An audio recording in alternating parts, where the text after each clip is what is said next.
Wait for that green light for a massive game here between the Roosters and the Bulldogs, and we are live. Hey guys, how you going? So down BKR Sport. Let's get through these two team lineups because this game is about to start. Obviously, the Warriors with a big win there actually helped the Roosters a lot there, but it didn't really impact the Bulldogs too much.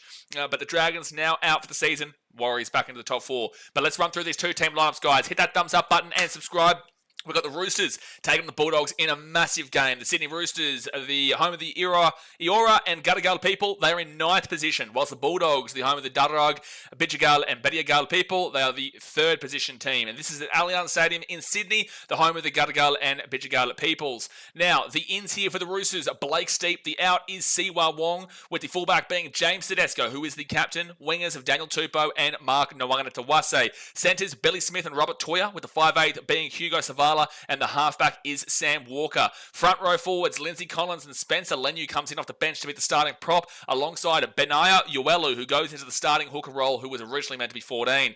Back row, Angus Crichton and Victor Radley shifts in from the 13 to the 12, and then you got Nafahu White shifting from the front row out to the lock. Interchange, Connor Watson dropped from the 9 to the bench on the 14. Egan Butcher dropped from the starting back row onto the bench. Celesi Fiketti and Blake Steep, with the 18th man replacement being Ethan King, and the coach is Trent Robinson. Solid Roosters team. We'll have to quickly get into the ladder in a second as we do run through this Bulldogs team. The ins here for the Bulldogs, Connor Tracy, massive in, with the out being Daniel Saluka Fafita. The fullback, he comes straight in, Connor Tracy, with the wingers being Jacob Kiraz, who shifted from the fullback to the wing, and Anari Tuala, with the centres of Bronson Seri and Stephen Crichton, who is the captain. 5'8", Matt Burton, with the halfback being Lachlan Galvin. Front row forwards are Max King and Samuel Hughes, with the number 9 being Bailey Hayward. Back row of Vili Bombili Viliami Kickout and Jacob Preston, with the 13 being Jamin Salmon, and then the interchange, Kurt Mann, Harry Hayes, Josh Curran, and Reid Marnie. And the 18th man replacement is Jethro Redekama, who was originally meant to be starting,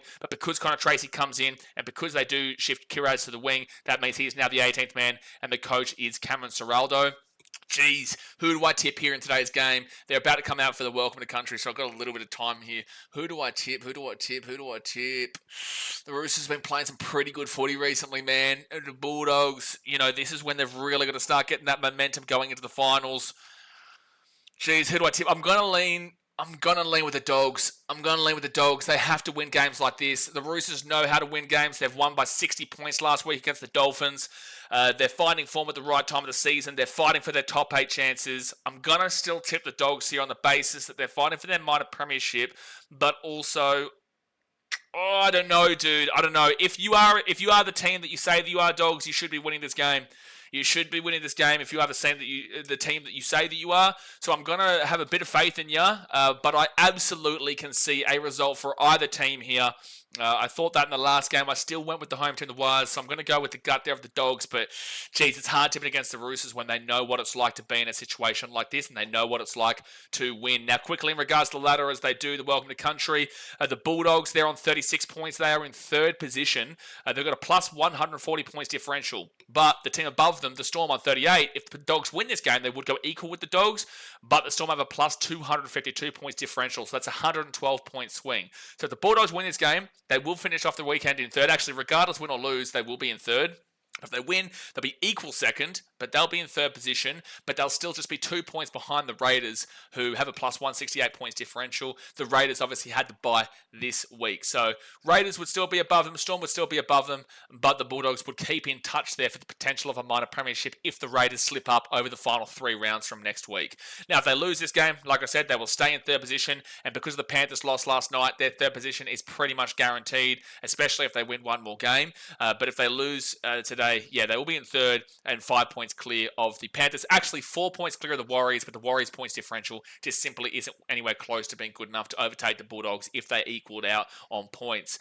Now, in regards to the Roosters, this is where the hot shit's happening. If they are to lose this game, they're on 26 points, which is equal with the Dolphins. But if they lose this game, they're not going to be dropping out of anywhere. They're very grateful the Dragons just lost the Warriors there, because that means they're still going to be clear of them by 4 points regardless. It would have been 2 points with the loss. But because Manly still to play this round, they're going to minus 10 points differential and play the Tigers. You'd have to see an 82-point swing there between those two games. look, could it potentially happen? Maybe, but I don't think Manly put enough past the Tigers, and I don't think the Bulldogs beat the Roosters by that much to make that impactful. So the Roosters will stay in ninth regardless with a loss. But here's where the kicker comes in. If they win this game, they would, for the time being, go above the Dolphins, and they would, for the time being, go above the Cronulla Sharks. They'd be equal with the Sharks and the Broncos on 28 points. The Sharks have a plus 35 points differential. They play the Titans tomorrow, but they will be equal with the Broncos on 28. However, the Broncos and Dolphins both play each other in 6th and 8th. So that means that if the Broncos win, then if they win by 32 points tonight, the Roosters actually go above the Broncos into 6th position. But anything less, if the Broncos win, they stay well above them. If the Broncos lose that game, and actually, no matter what, one of those two teams will go back above them. No matter what, one of those two teams will go back above them, whether it be the Dolphins or the Broncos. So yeah, it'll be interesting. There's a 32-point swing there between those the Roosters and the Broncos. So look, ultimately they will. It's actually quite confusing. Warriors are away from it now. It's actually quite confusing. But if the Roosters win, they go 28 points, and then they'll either be above probably the Broncos or the Dolphins. Oh, geez, actually, if the Dolphins win by like 1 point and the Roosters win by like 1 point, and they actually only go to 8th, they could actually win and still finish in ninth here. The Roosters could win and still finish in ninth, actually. They could finish as high as 7th, but they could actually win and still finish ninth if the Dolphins win by 1. Roosters obviously win by, say, 1. Or 10 points even, and the Dolphins got a better points differential than them. The Broncos would still have a better points differential than them, and if the Sharks beat the Titans tomorrow, yeah, they would still be above them. So, look, a lot to play for here for the Roosters. Very big game, very hot game. These two teams go back a long way. It's going to be very interesting to see how this one does play out. So, obviously, guys, hit that thumbs up button. Subscribe if you're new around here. The game is about to kick off. The Bulldogs will kick it off, and it will be the Roosters coming out here from their own 5. And big Spencer Leniu brings it out of the 15 on first tackle. Jeez, so I tipped the Dogs maybe. Jeez, it's a hard game to predict, dude. It really is a hard game to predict. Second tackle over the Roosters at the 22. Olivia Reed with the $8 return donation. Get around you, Olivia. Says, another day, another donation. Reporting live from the Star Casino in Brisbane. Go win us some money, Olivia. Go win us some damn well money at the Star Casino in Brisbane. Good luck. Forward tackle. Appreciate you for your dono, Olivia. Forward tackle over the Roosters at the 35. Glenn Wood says, well, you earned my sub with that last game. What a miracle win for the Mighty Wires. You've got to take the fraud alert down. Can't do it just yet, Glenn Woods. And the reason I'll give you my explanation. Fit tackler at the 45, and Hugo Savala kicks his ball down to the corner. I can't take fraud alert just off the Wires just yet. On the sole basis that they did win the game, but they weren't exactly convincing with it. Now, that's their first win since 4 weeks ago, where they've lost in that time frame to the Titans. They've also lost in that time frame last week too. Jeez, I'm forgetting their recent games right now. Warriors recent games was the Bulldogs last week, the Dolphins the week before when they should have won, and they lost to the Titans, and it was a very lucky win against the Knights too. So I still need to see a little bit more, but I think if they win next week, but they play the Titans next week, if they beat their bogey team next week and get a good result there, we'd probably be taking them off there. But I don't think that win. What a kick there from Matt Burton and the Roosters. James Tedesco will get the ball to 10. That's an 80-meter kick from Matt Burton. Jeez, his kicking game's on fire. We saw one of the best 40-20s you're ever going to see last week. That was unbelievable. First tackle here for the Roosters. Matt Burton, just unbelievable with his kicking game. Second tackle now for the Roosters at the 35. That was an 80-meter kick, dude. Wowee. Guys, I can't take the fraud off the Wires. They haven't done enough yet. They won one game. That doesn't just immediately take you off it. It doesn't take you off it just yet. But like if it was against the Panthers, or if it was against the Bulldogs, or if against the Storm, or against the Raiders, I would have done it. But the Dragons are still down there in 11th. There's a bit of context here. So they stay on it for now, but next week we can definitely have a conversation about taking them off if they get a good result against the Titans, who are normally a team that beat them and did beat them 4 weeks ago. 3 weeks ago now, but 4 weeks ago is when that game's on. All right, so they kick that ball up at the Roosters. Good chase through. Dude, Roosters. Sorry, Bulldogs. I've got to refresh the score. Bulldogs, hello? Billy Smith just knocked the ball on. It was completely open. Nobody even from the Bulldogs tried to get the ball. Tracy's sleeping. Bulldogs slipping. They're slipping. Bulldogs sleeping there. Billy Smith had an open catch there and just dropped the ball 5 metres out. Anyway, it's Dogs' ball here at the 10, first tackle. Jim Masters, have Panthers ever had the fraud alert? No, and they don't deserve it just after one loss last night at the Storm. Sam Jenkinson says, Wires are still frauds. Dragons aren't that big of a win. Exactly. We've got to wait a little bit. And Titans aren't necessarily either next week, but 2 wins in a row and in the top 4, you'd be happy with it. So Max King, and then we'd still have to have a conversation about it next week. But third tackle now to 25. Gray says, Dragons beat number 1 Raiders, but Warriors beat Dragons. Warriors will beat Raiders week 1 of finals in Canberra. Okay, let's not get crazy here, Warriors fans. Gee whiz. Where's Warriors? 4th tackle here for the Bulldogs at the 30, now 5th tackle at the 40. Grace, the Warriors have lost the Raiders twice this year. Dragons beat number 1 Raiders, but Warriors beat Dragons. Yeah, but the Dragons, the Raiders have beaten the Warriors twice this year, so they're kind of guts on your thought process. I love the passion, I love the belief, but also, let's relax, let's take it easy. Okay? First tackle here for the Roosters, and Daniel Tupou brings it out here to the 28. All right, I'm going to skip to the front of the chat a little bit because that's gone quite fast since. And now be Roosters here at the 30 on third tackle. James Tedesco. Noel George, has any upgrades on the Wires for... Oh my gosh, it's not happening, Noel. No, come on. Nafahu White gets the ball to the 45 on 5th tackle. Andrew Thomas says, come on, Kira's going to try tonight. So my bet comes in. Had Cleary, Coates, both to score yesterday. Pompey has scored. Just need him to score now. Hey, we get 10% of that bet, Andrew. Appreciate it. Come on, Kiraz. Dasmate says, I dare Spencer to shape up to Max King. Mate, Maxi King. He's got God on his side, son. He'll smash him. Maxi King's the greatest. They did great. Second tackle now at the 35 for the Dogs, and they give it to Kiraz. Kiraz to Matt Burton. Viliami kick out. He'll be at the 35 now, the 40 on third tackle. So I'm still buzzing from last night. My first ever Golden Point live was amazing. Yeah, Golden Points live are pretty awesome, dude. They are pretty awesome, but I can tell you right now, you wouldn't have enjoyed your night if you had lost that in extra time, because they are the most demoralising losses to be at an away game and lose a Golden Point game. It is, it's not great. It's not great. So first tackle here at the 20, and they give it off to Billy Smith, and Billy Smith will get this ball to the 30 on second tackle. Pete Starr says, Bulldogs players acting like Rugby League 26 AI who don't react to drop balls. I couldn't believe that nobody even attempted to grab that ball at the 5 before. So James Tedesco here, the third tackle, and now fourth tackle. Angus Crichton looking for an offload. He can't get it away though. Fourth tackle for the Roosters, the 45, and they'll go right to James Tedesco. James Tedesco to Nafahu White. Nafahu White's just going to go down here. Just make the tackle. Yeah, he's already sacrificed himself. So fifth tackle here for the Roosters at the 48. FKM says the last game genuinely looked like 16th versus 17th. I don't know if I'd go that far. The 16th versus 17th game last week between the Rabbitohs and Titans, that was a 16th versus a 17th game for sure. I will meet you halfway a little bit. Penalty of the Dogs here at the 15. Penalty of the Dogs at the 15. I'll meet you halfway and I'll say like a 14th versus a 13th kind of deal. But no, it wasn't as bad as that Rabbitohs-Titans game last week. Mitchell says Warriors fans are a different kind of delusional. Andrew says, still think the Panthers will win the comp. They just know how to get it done. If the bet comes in, I'll do 20%. Oh, mate, we're for lying. Come on, Kiraz. I'm not complaining. I don't think Panthers win the comp, mate. I still think that you look at their last 10-game stretch.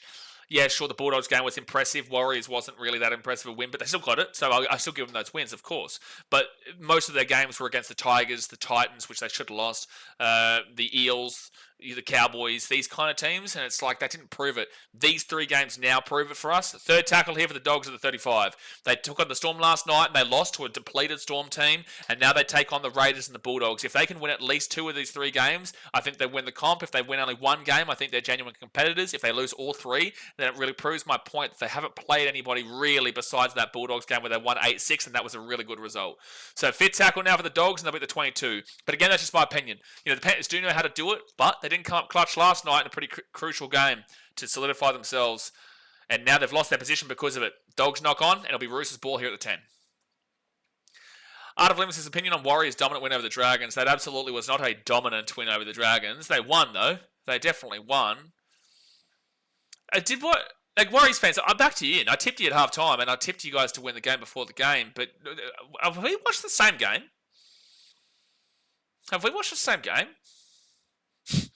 First tackle here at the 15. Dominant win over the Dragons? Really? That's what you took from it? You thought that was a dominant win? I don't want to sit here and credit negative, but like surely you didn't look at that and think that was dominant. So third tackle now at the 35. Oh, Glenn Woods, you'd be super happy. Don't get me wrong, be happy with the win. There's nothing wrong with that. And to get back into the winner's circle after 3 straight losses, and there's no problem with that. But there's still like a lot of context that needs to be applied here. And like at the end of the day, Connor Tracy might get smacked down here at the 5. He's lost about 15, 20 metres. Oh my gosh, he's got the ball off Kiraz. They might actually get away here. They are away. Bronson Seri at the 20, the 25, the 30. Bronson Seri at the 40. Tackled by Sam Walker at the 45. Huge. That's huge. That's huge. Sorry, it's a bad joke. It's very hard to... Very serious, Sean. Very, very serious. Very hard to pick up jokes through text and stuff. But no, you're all good, man. That was crazy from Connor Tracy. It looked like he was going to lose 20 metres by running backwards, but then ended up finding a play that Bronson Seri gets out at the 45. So third tackle now for the Dogs, and Lachlan Galvin will decide to kick it early. And that's actually going to be a great kick. James Tedesco is going to have to chase it back. It's going to be a dropout. This is starting off like a belter of a game, lads. Starting off like a belter of a game that we expected it to be. 10 minutes gone here in the first half, and it's still 0-0. Hit that like button and subscribe if you are new around here. This is what I was saying. This is the round of the season. And next week has huge games too. But this is like ultimately so many beautiful games this round. Like beautiful. Last night's game was great. Last game wasn't fantastic quality-wise, but very close. This game should be a belter. Oh, that's a huge kick. That's a 65-metre dropout there from the Roosters. 68-metre dropout from the Roosters. Galvin gets back, and now the Dogs will have the first tackle at the 45. No, at the 50. Yeah, it was a good run from Sam Hughes. 45, jeez. Oh, that's a penalty against Billy Smith. That's stupid. That's a dangerous tackle from Billy Smith. What was a fantastic dropout from the Roosters turns into a very clear penalty here for the Dogs. Very clear. Carrying on like they won by 50, Dom F says. Brendan says, shush everyone, Daz is watching the game. Yeah, valid. Daz is just, we're all talking about the Warriors game and Daz is just there yelling, nothing in it, you Bondi wankers. That's a bad tackle there from Billy Smith though. It deserves a penalty for sure. Sean James says that is exactly what we want. Surely that kick gives Galvin a 20-year extension. You know what, make it 30. Make it 30. Make it 35. Even when he is in hospital on his deathbed at the age of 84.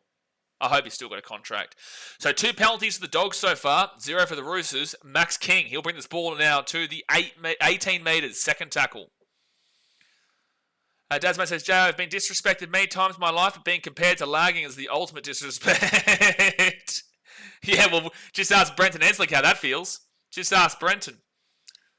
So third tackle, they give it out to Jamin Salmon, and Salmon is going to be 3 metres away here from the line.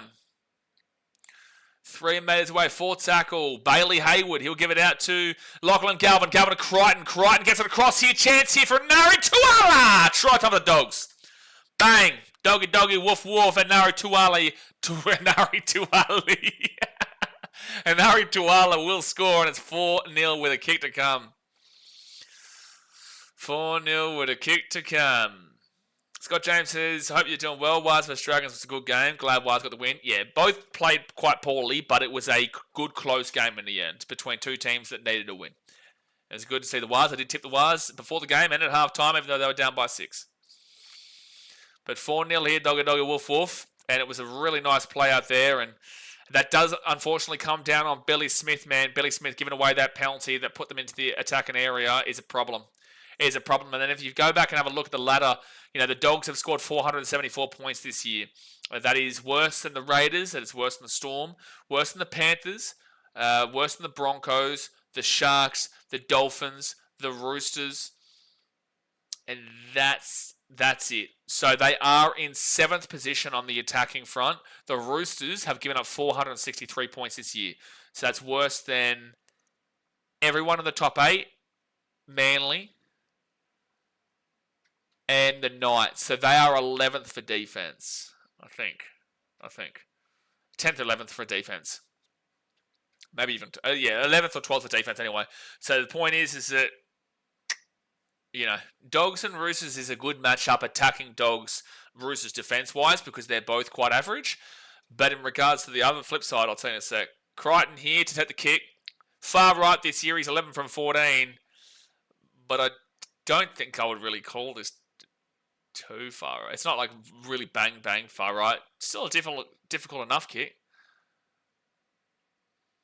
And he will make the kick. He scuffed the kick, but he still got it. So it is 6-0 here to the Dogs, 13 minutes into the game. Okay, so on the flip side, so Roosters and Dogs is a great matchup in regards to the Dogs not being a great attack, but the Roosters defense is pretty average. But the Roosters attack is 535 points, which is much better than the Dogs. That's about 60 points better than the Dogs. But it's worse off than the Raiders, the Storm, and the Dolphins. The Roosters have the fourth best attack in the comp. The Roosters have the fourth best attack in the comp. And the Dogs, they're 334 points against. They're the best defense in the comp. So it's the best defense in the Dogs against the fourth best attack.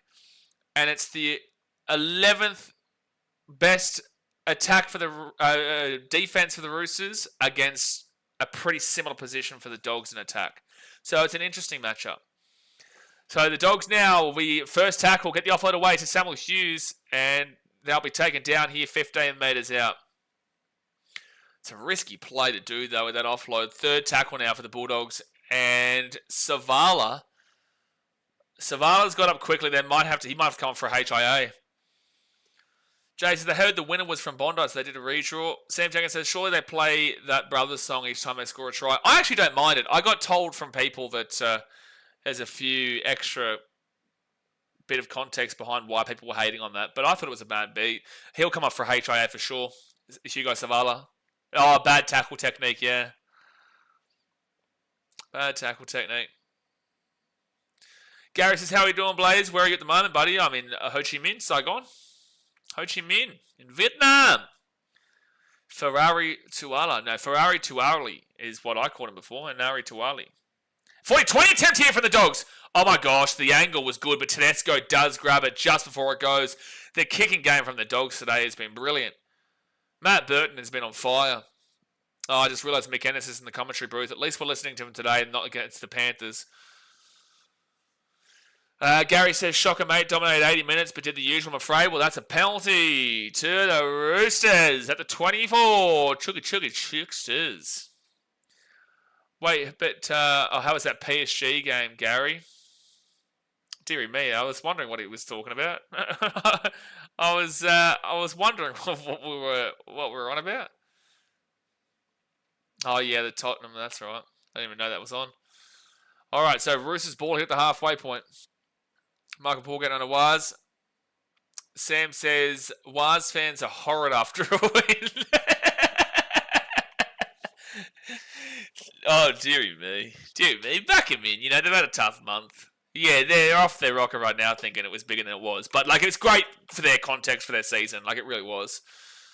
So, right-hand side on Afahu White. Then off to... kick out. Smacks in Radley at the 34. Third tackle. Gee whiz, that's a big hit. Now, Sam Walker, he gets it to Afahu White. And Afahu White's going to be 30 metres out. Fourth tackle. 15 minutes in. And 6 again here for the Roosters. Benaya Uelu, he'll be 24 metres out. First tackle. Let's see what this Roosters attack can do against the best defence in the comp of the Dogs. Angus Crichton, strong run here to the 15. It's going to be second tackle. Back to Uelu. Uelu across into Sam Walker. Sam Walker, he will have a good pass to Savala. Savala now, 10 metres. Not Savala. Actually, Savala is still on the field. Is that Savala? Yeah, he didn't even have to come off the field. Interesting. I would have thought he would have to go for HIA. James Tedesco steps. He's still going. Tedesco offloads it. Uelu, Nafahu White. And Nafahu White will be at the 5. Fourth tackle right in front of the sticks. And now Uelu, Lindsay Collins. And Collins is going to be 2 metres short from the line. Fifth tackle. He rolls it back to Uelu. Sam Walker. Here's Daniel Tupou. We know he's coming. Daniel. Damn well Tupou, son. Smack. Crack. Pop right in the nose. When you kick the ball to Xavier Coates, he will score. When you kick the ball to Daniel Tupou, guess what? He will score. Try time for the Roosters, Daniel Tupou, and it is 6-4 to the Dogs, but a kick to come for the Roosters to try and tie it up. Betty West says, I'm heading to Bankstown when the Dogs win. Blue flares. Gee whiz, that's a scary thought. Dom says, first try wins. Don't know if that's how it works, Dom. Don't know if that's how it works, but Dom Tupou, Daniel Tupou definitely had an Ari Twiler's number there, and that's a mismatch today on the wing. Seb Watson says, win the comp this week, next week, Rob, shit, and giving up their rocks or diamonds every week. Correct. They did kick to Daniel Tupou, Scotty James. That's what happens. You kick it to Tupou, he scores. You kick it to Xavier Coates, he scores. It is a guaranteed try with these guys. And Daniel Tupou, everyone's talking about Alex Johnson on 209 tries, 3 tries behind Ken Irvine. Daniel Tupou himself is 32 tries behind. Daniel Tupou is actually himself getting well and truly up there. How old is Tupes? How old is he? 32? Daniel Tupou age. 34. So he may be able to get above Irvine, but I do think with Alex Johnson age, he'll be able to break it by a bit. Alex Johnson age, he's 30 years old, so he's still got a good 4 years left in him. 4 or 5. Daniel Airlines. Oh, I think we'll call it Tupou Airlines or Tupou Airlines. All right, so 17 minutes gone here. Roosters score, bring it within 2, and here comes the conversion from Sam Walker. And Sam Walker will make the kick. So it is 6-6, and we are on for a game here, ladies and gentlemen. We are on for a game.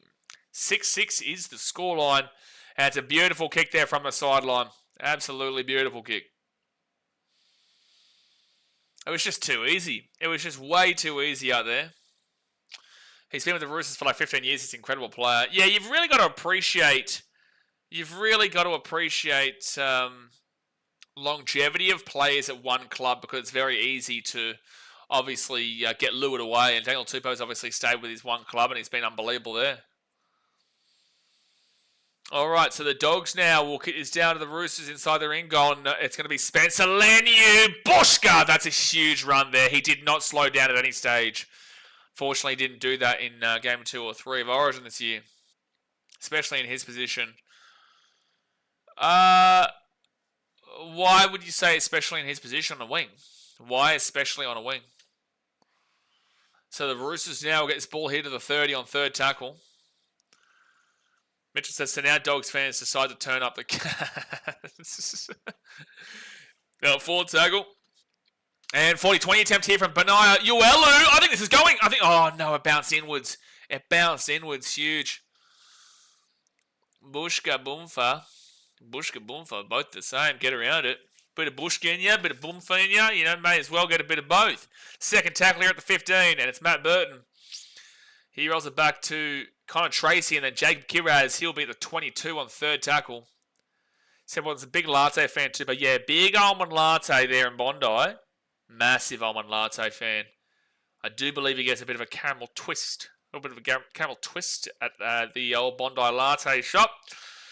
Good old Roosters fans. But that's going to be Daniel Tupou who gets this ball here at the 10.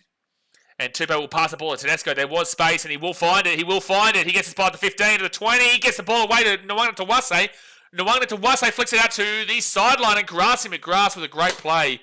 The Bulldogs will get the ball to 25. Nwanga Tawase, that's on first tackle, dude. That's bad. Nikhil said, it's hard to have longevity on the wing as there are always younger, faster guys coming through trying to take your spot. Sure, I can see the point. I would also say, though, that I would feel like it's a harder job to keep your spot as a forward, as a prop specifically, because it's a very interchangeable position. You have bench play. You have a lot more forward backup and front row backup than you do wing backup. But you're right. I do see your point. But I do think that the hardest position to maintain longevity-wise would actually be a starting prop. So Bulldogs now first tackle at 22. But anyone in the chat, please feel free to say your opinion on that. What do you think is the hardest position to maintain over a long-term career-wise? I will say prop. Halfback's a good shout too, though. I'd say prop, but someone said wing.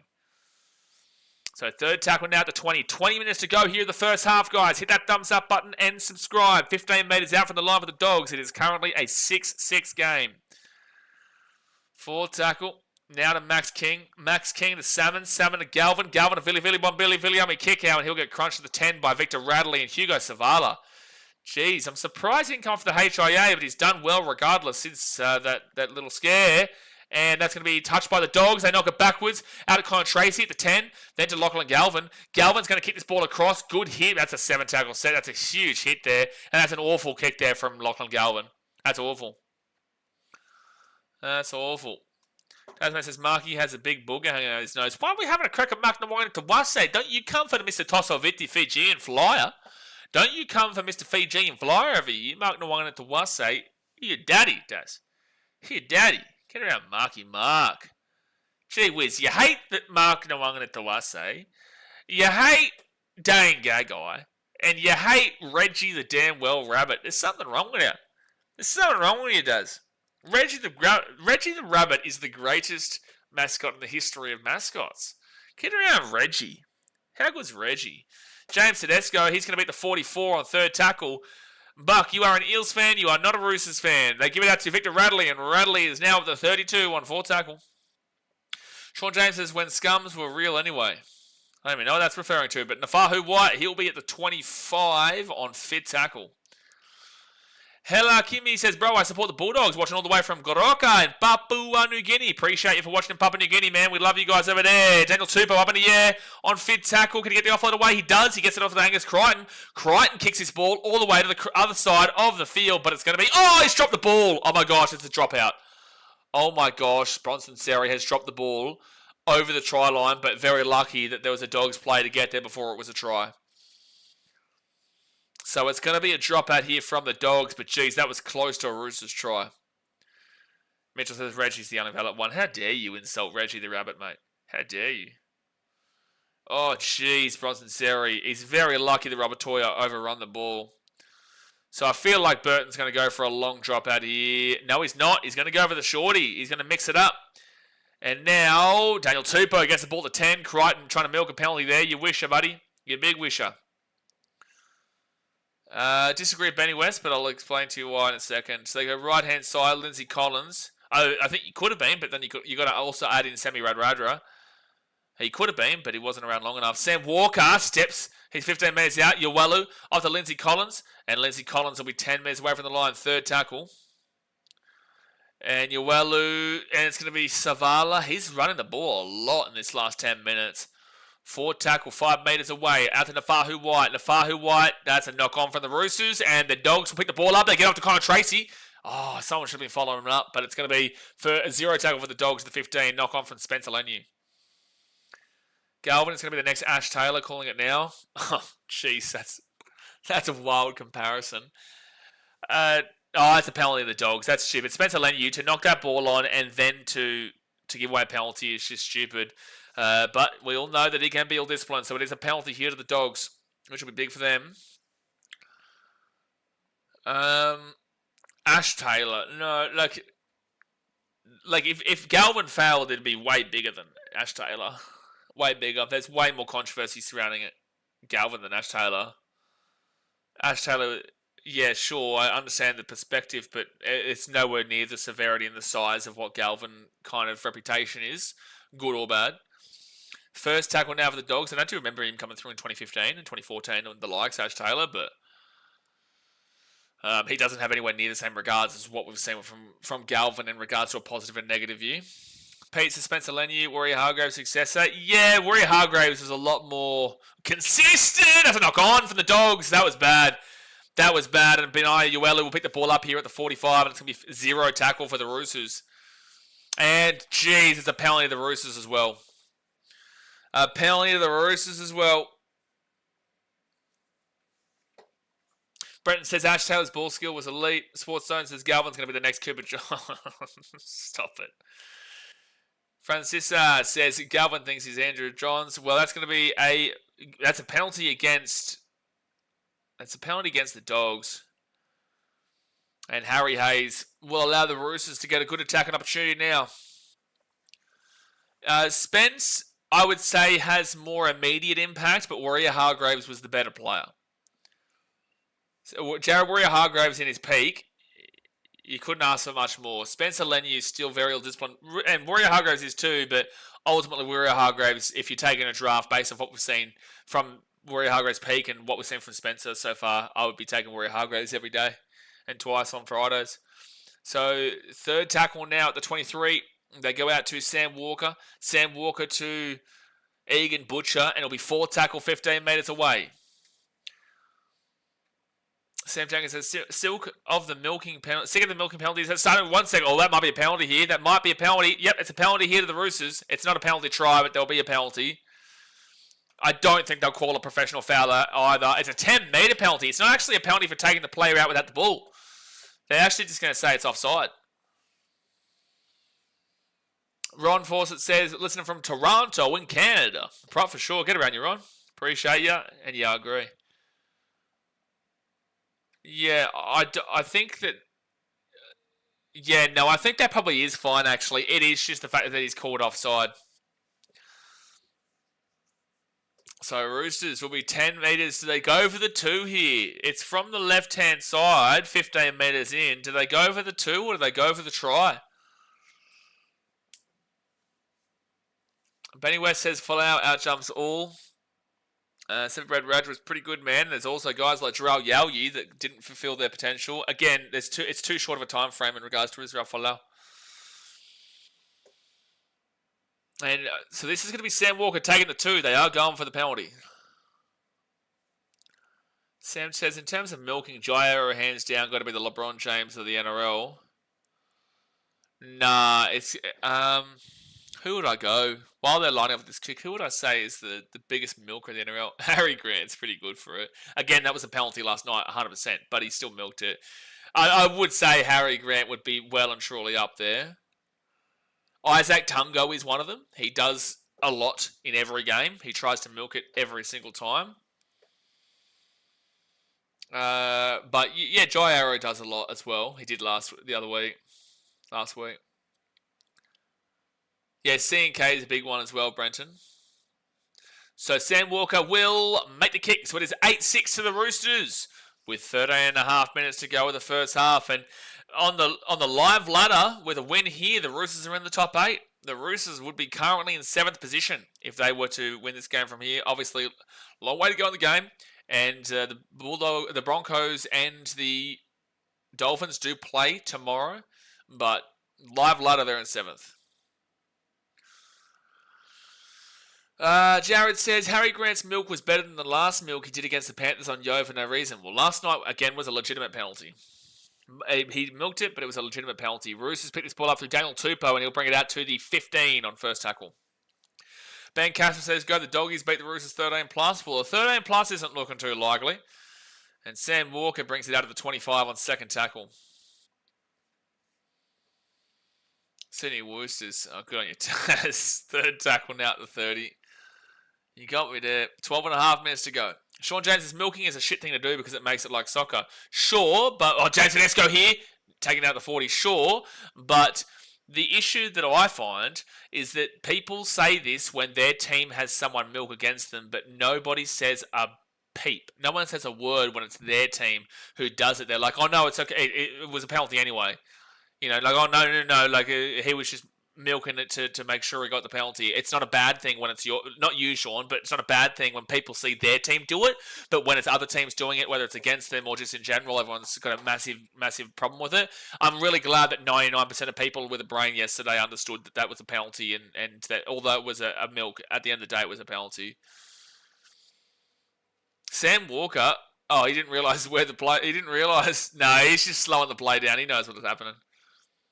Jared says, it was absolutely a penalty and a great play in the end. Is that probably game of the year? That game, Panthers Storm, was either game of the year or Titans Panthers, potentially, or Panthers versus Bulldogs as well. The Panthers have been in 3 of the games of the year in the last month and a half. All right, so the Roosters now 10 metres out. James Tedesco, he'll get this ball to the 15 and then to the 20, and it's going to be first tackle. 11.5 minutes to go first half, 2-point game. Dom says, when the stakes are that high and they lose, if he doesn't get that penalty, he had every right to milk it.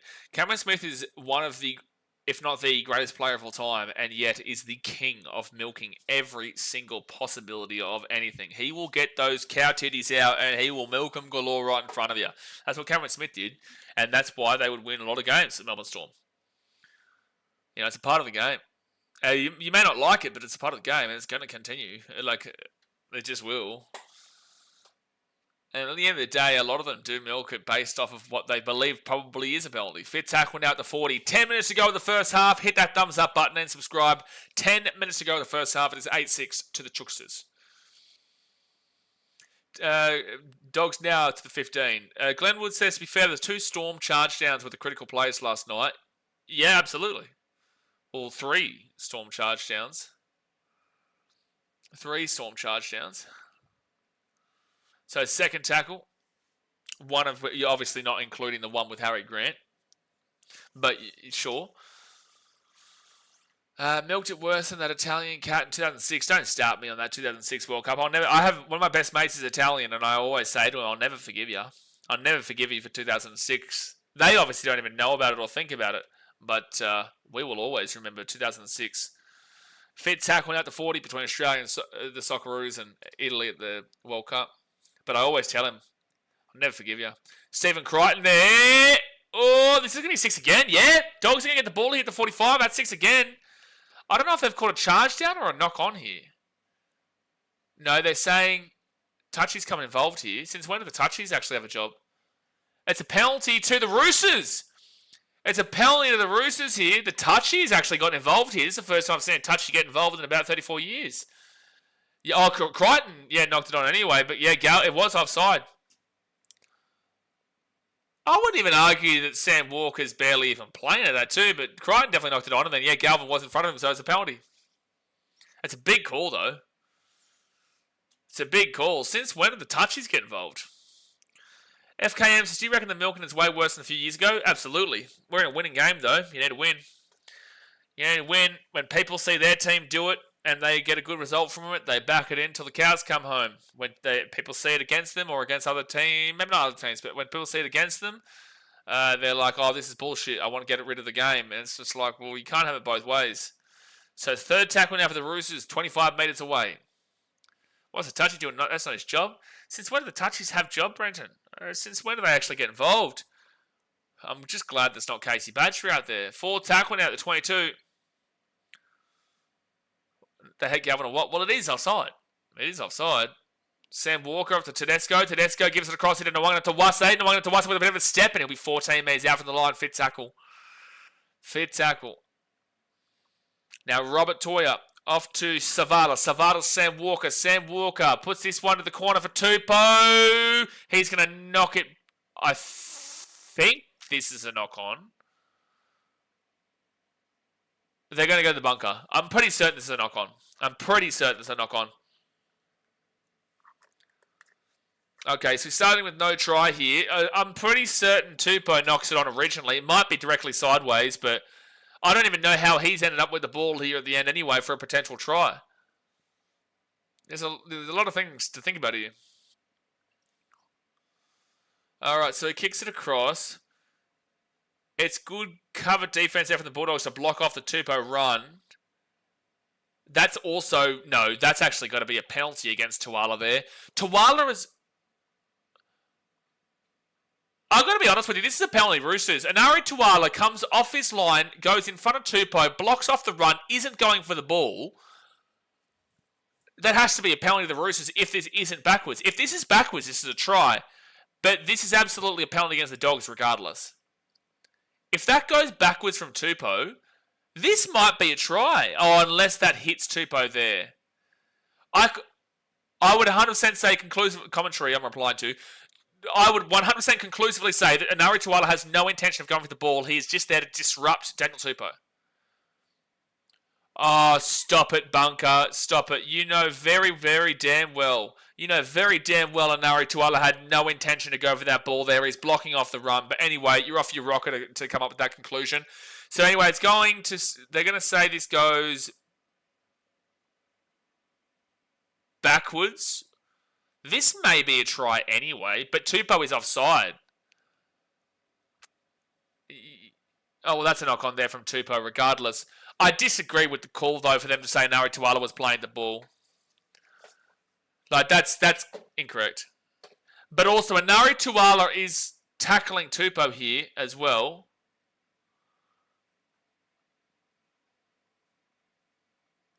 That's come off a dog's foot there. Yeah, no shit, Sherlock, but you're incorrect in regards to the first ruling. So it's going to be a penalty here to the Dogs because Tupou's in front of the kicker, and that's fine. But Anari Tuala at no stage was he trying to attempt to get the ball. He literally moved into the direction of where Daniel Tupou was running, and then puts his back to him, stops, and then moves. So he prevents the Tupou run, he stops, and then moves forward, and then prevents him from making the catch without even going up for the ball. How can you say that he's playing at the ball? His entire intention from the start was to disrupt Tupou. What the fuck is the point of a disruptor rule that you haven't even really used for the last few weeks, but you sometimes use, if you're not going to call that up just then from Anari Tuala? It amazes me that you could come to the conclusion there that Anari Tuala was genuinely making an attempt at the ball. There is no world, not even Dogs fans, could tell me that Anari Tuala was making a play at the ball there. But anyway, it's third tackle over the Dogs at the halfway point. Nikhil says, it's amazing how the bunker confuses itself. Well, it's like the call at the end of it where they say that Tupou's offside. I'm like, yeah, sure, whatever, that's fine. But it's about the fact that it shouldn't have gotten to that point, because we should have received, the Roosters should have received a penalty in the first place, which negates that, but it just takes away the potential of a try. Keep the Dogs in the game, why don't you, Mitchell says. Alright, so the Roosters will get this ball here at the 5, and it's Daniel Tupou. And he will get taken down here, 5 metres out, first tackle. Infinite Kiwi says, dude was landing a plane, waving his arms around. Exactly right. Anari Tuala, there's no way he was going for the ball. And a penalty into the Roosters. Nwangana Tawase at the 15. Nwangana Tawase gets the penalty at the 15 with 6 minutes 43 to go here of the first half. Yeah, and the defender was still affecting the player, absolutely. Pete Starr says, the only time I remember that being penalised is Tigers versus Raiders match. They have to be more consistent with this. I'm okay if that's consistent, but we have seen the first half of the season was impacted by the disruptor. Then they seemingly removed it, and then they've come back to just calling a disruptor an escort. I just don't know. Because the bunker clearly said that he believed Anari Tuala was making a play at the ball. So he's acknowledging what we're talking about and disagreeing with it. He's acknowledging the conversation, but disagreeing with it and saying that Anari Tuala is making a play at the ball, which is baffling. So Angus Crichton here at the 33 gives it off here to Connor Watson, then to Feketi, and then it's Egan Butcher, 28 metres out of the line, third tackle.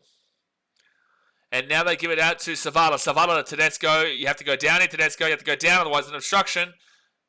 And it'll be fourth tackle here for the Roosters, 25 metres out. Paddy says, you're right, brown paper bag going around the bunk again. Like, it's a bad call, but it's like, it's not too dramatic just now. At least it's only one bad call we can really disagree with so far. Fifth tackle, 24 metres out. Sam Walker, high ball for Tupou. Knocked back here for the Roosters. Crichton, it's fifth tackle, gets it off to Egan Butcher, then off to Connor Watson. Kicks it through for Tedesco. Oh no, Viliami kick out. Oh, he caught it. Oh, well done, Viliami kick out. Well done on the catch there, 10 metres out from his own line. I thought that was a guaranteed drop ball, but he caught it. And now the Dogs will get this ball here to the 18 on second tackle. Very good catch there from Philly Bombili. Very good catch. Benny West says Ian Roberts was hard. Okay. Third tackle. Good bloke. I'll read that part out. Oh, big hit there from the Roosters, but it does go backwards from the Dogs. No, they're going to call knock on. They are going to change the call. Oh my gosh. This clearly means the referee doesn't know what's actually happening in this game.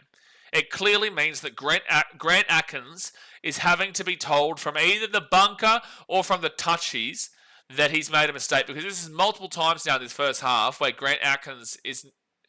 And I'm trying to figure out, like, maybe they're saying it goes into the hand of the Roosters player? Anyway, Grant Atkins is all over the shop. That's a great catch there from Viliami Kikau. Nikhil says, seen a couple of good catches tonight in that scenario. Yep. So Tedesco, he'll be taken down at the 30 on first tackle. And now they go right-hand side off to Saleta Feketi. They're 20 metres away here from the line off to Sam Walker. Sam Walker to Angus Crichton. And Crichton will be third tackle here at the 13. Dogs have done good defensively, but the Roosters have been the better team in the first half. The Roosters have been the better team in the first half. This is a big game for the Dogs to win because they haven't beaten a great deal of top 8 teams this year. And if the Roosters win, they'll be currently in the top 8. Fit tackle here at the 3. Connor Watson, short ball. Crichton offloads it. Knock on Dogs. Roosters get it. That's a try. Nafahu White. Wowee. That is a scuffed try, but the Roosters will score through Nafahu White. And it's 12-6 with the kit to come right in front as well. This should be 14-6 any moment now. Out of nowhere, the Roosters throw the ball backwards. The Dogs get the ball. They drop it backwards, but then Nafahu White just picks it up and scores right next to the post. It is 12-6 here with the kit to come. Nick Gilson, should we expect more from the Dogs? Absolutely. Absolutely you should. Yeah, it's very unlucky there from the Dogs, but the Roosters will score right next to the post, and currently they will be, currently the Roosters are going to be in 7th position. Broggy Sports says, try time, bing bong, mutter, bish. I don't think it touches Crichton, but I did think about that very briefly, Brenton. Here we go. No, that's the back right forearm of Josh Curran that it touches, and then Nafahu White picks it up and scores. Sean James, I was just trying to say the best defense, but, well, that's an unlucky try. Like, at the end of the day, the Dogs did pretty well defensively, but kind of fell apart after the Dogs went for a grab when the ball was going backwards on fit tackle. I don't think he needed to go for the grab. Just, make the tackle, really. You don't have to think about too much doing that. All right. Lockie says, how is that offside? What offside? The Galvin one? Well, Galvin was in front of him. Galvin was in front of him and intentionally picked the ball up without knowing, but it was an intentional picking the ball up, so it's an offside. Dazmate says, South were 5th when we beat them 32-0. Coping. Stop it, Daz. Stop it. Cedric says, I have a bet against the Bulldogs. Go the Roosters. Well, right now you'd be happy. They're up 14-6 with a minute and a half to go here at the first half. Obviously, a long time to go here in this game. But it's a very good position right now for the Sydney Chooky Chooksters to jump themselves into the 8 and then put the heavy pressure on the Dolphins to beat the Broncos. That will put a lot of pressure on the on the Dolphins. It puts a lot of pressure on everyone, Broncos, Sharks, and Dolphins, to be fair. All right. Well, here we go. So the Roosters will get this ball now at the 25 on their own side of the field and bring it out at the 32nd tackle. Souths were 5th. Stop it. That is cope. Last 10 minutes possession, 58% of the Roosters, 42% there for the Dogs. And now it'll be Egan Butcher, 4th tackle here at the 45 with 1 minute to go the first half. Ball collector says, Josh Curran is such a liability, I'm starting to notice. He can make a few mistakes, but at the end of the day, are you really blaming him for that? Savala's away here. Kick out with a good tackle at 35, but really good run from Hugo Savala. He's been good today, Savala. And now on the last, Sam Walker puts that ball up into the air. In a good position. Nwangata Whiteside knocks it backwards. Tedesco kicks his ball through for himself. Roosters are all over the Dogs here. 40 seconds to go. Global says, is this the upset of the round? Is this the upset round? Why? Warriors were favourites. Storm were underdogs, but that's a 50-50 game, and this is a 50-50 game too. Sure, the Roosters are probably underdogs, but this is a 50-50 game. Now, we've seen way bigger upset rounds than this year. Geez, pressure on the doggy wolf at the moment. Putting pressure on the doggy wolf at the moment, Mr. Resolute. Plenty pressure. Roosters let that ball bounce, and there's 7 seconds to go. Go for the 2-point field goal. Savala. No. He gets it. It was not bad, but just didn't have anywhere near enough the distance. And Colin Tracy brings it out, and that will be a half-time, ladies and gentlemen. That will be a half-time. So, 14-6 of the Roosters. They're well deserving of the lead in the first half. They are currently situated in 7th position, whilst the Dogs are saying sayonara to the minor premiership race with a loss here. So they've got a big bucket load of work to do in this second half, and we'll go through the stats any moment now. But the better team is leading. It's just as simple as that, and they do need to really prove themselves in this back-end stretch of the year against some big-time teams. I'm pretty certain they play the Panthers next week, the Dogs, and they're not getting off to a great start here. But the Panthers play the Raiders next week. The Bulldogs play the Storm. And then I'm pretty certain the Bulldogs play the Panthers. Yeah, geez, your run home. These top 5 teams' run homes are just monumentally difficult. And it's great to see. Even the Sharks game in the final round of the season for the Dogs is tough. They've got Roosters here, who is a 7th place team currently with a win. But if you want to go be pedantic, you can say 9th. And then they've got the Storm. So then they've got the Storm, and then the Panthers, and then the Sharks. That's such a tough run home. And the same thing goes for teams like the Panthers.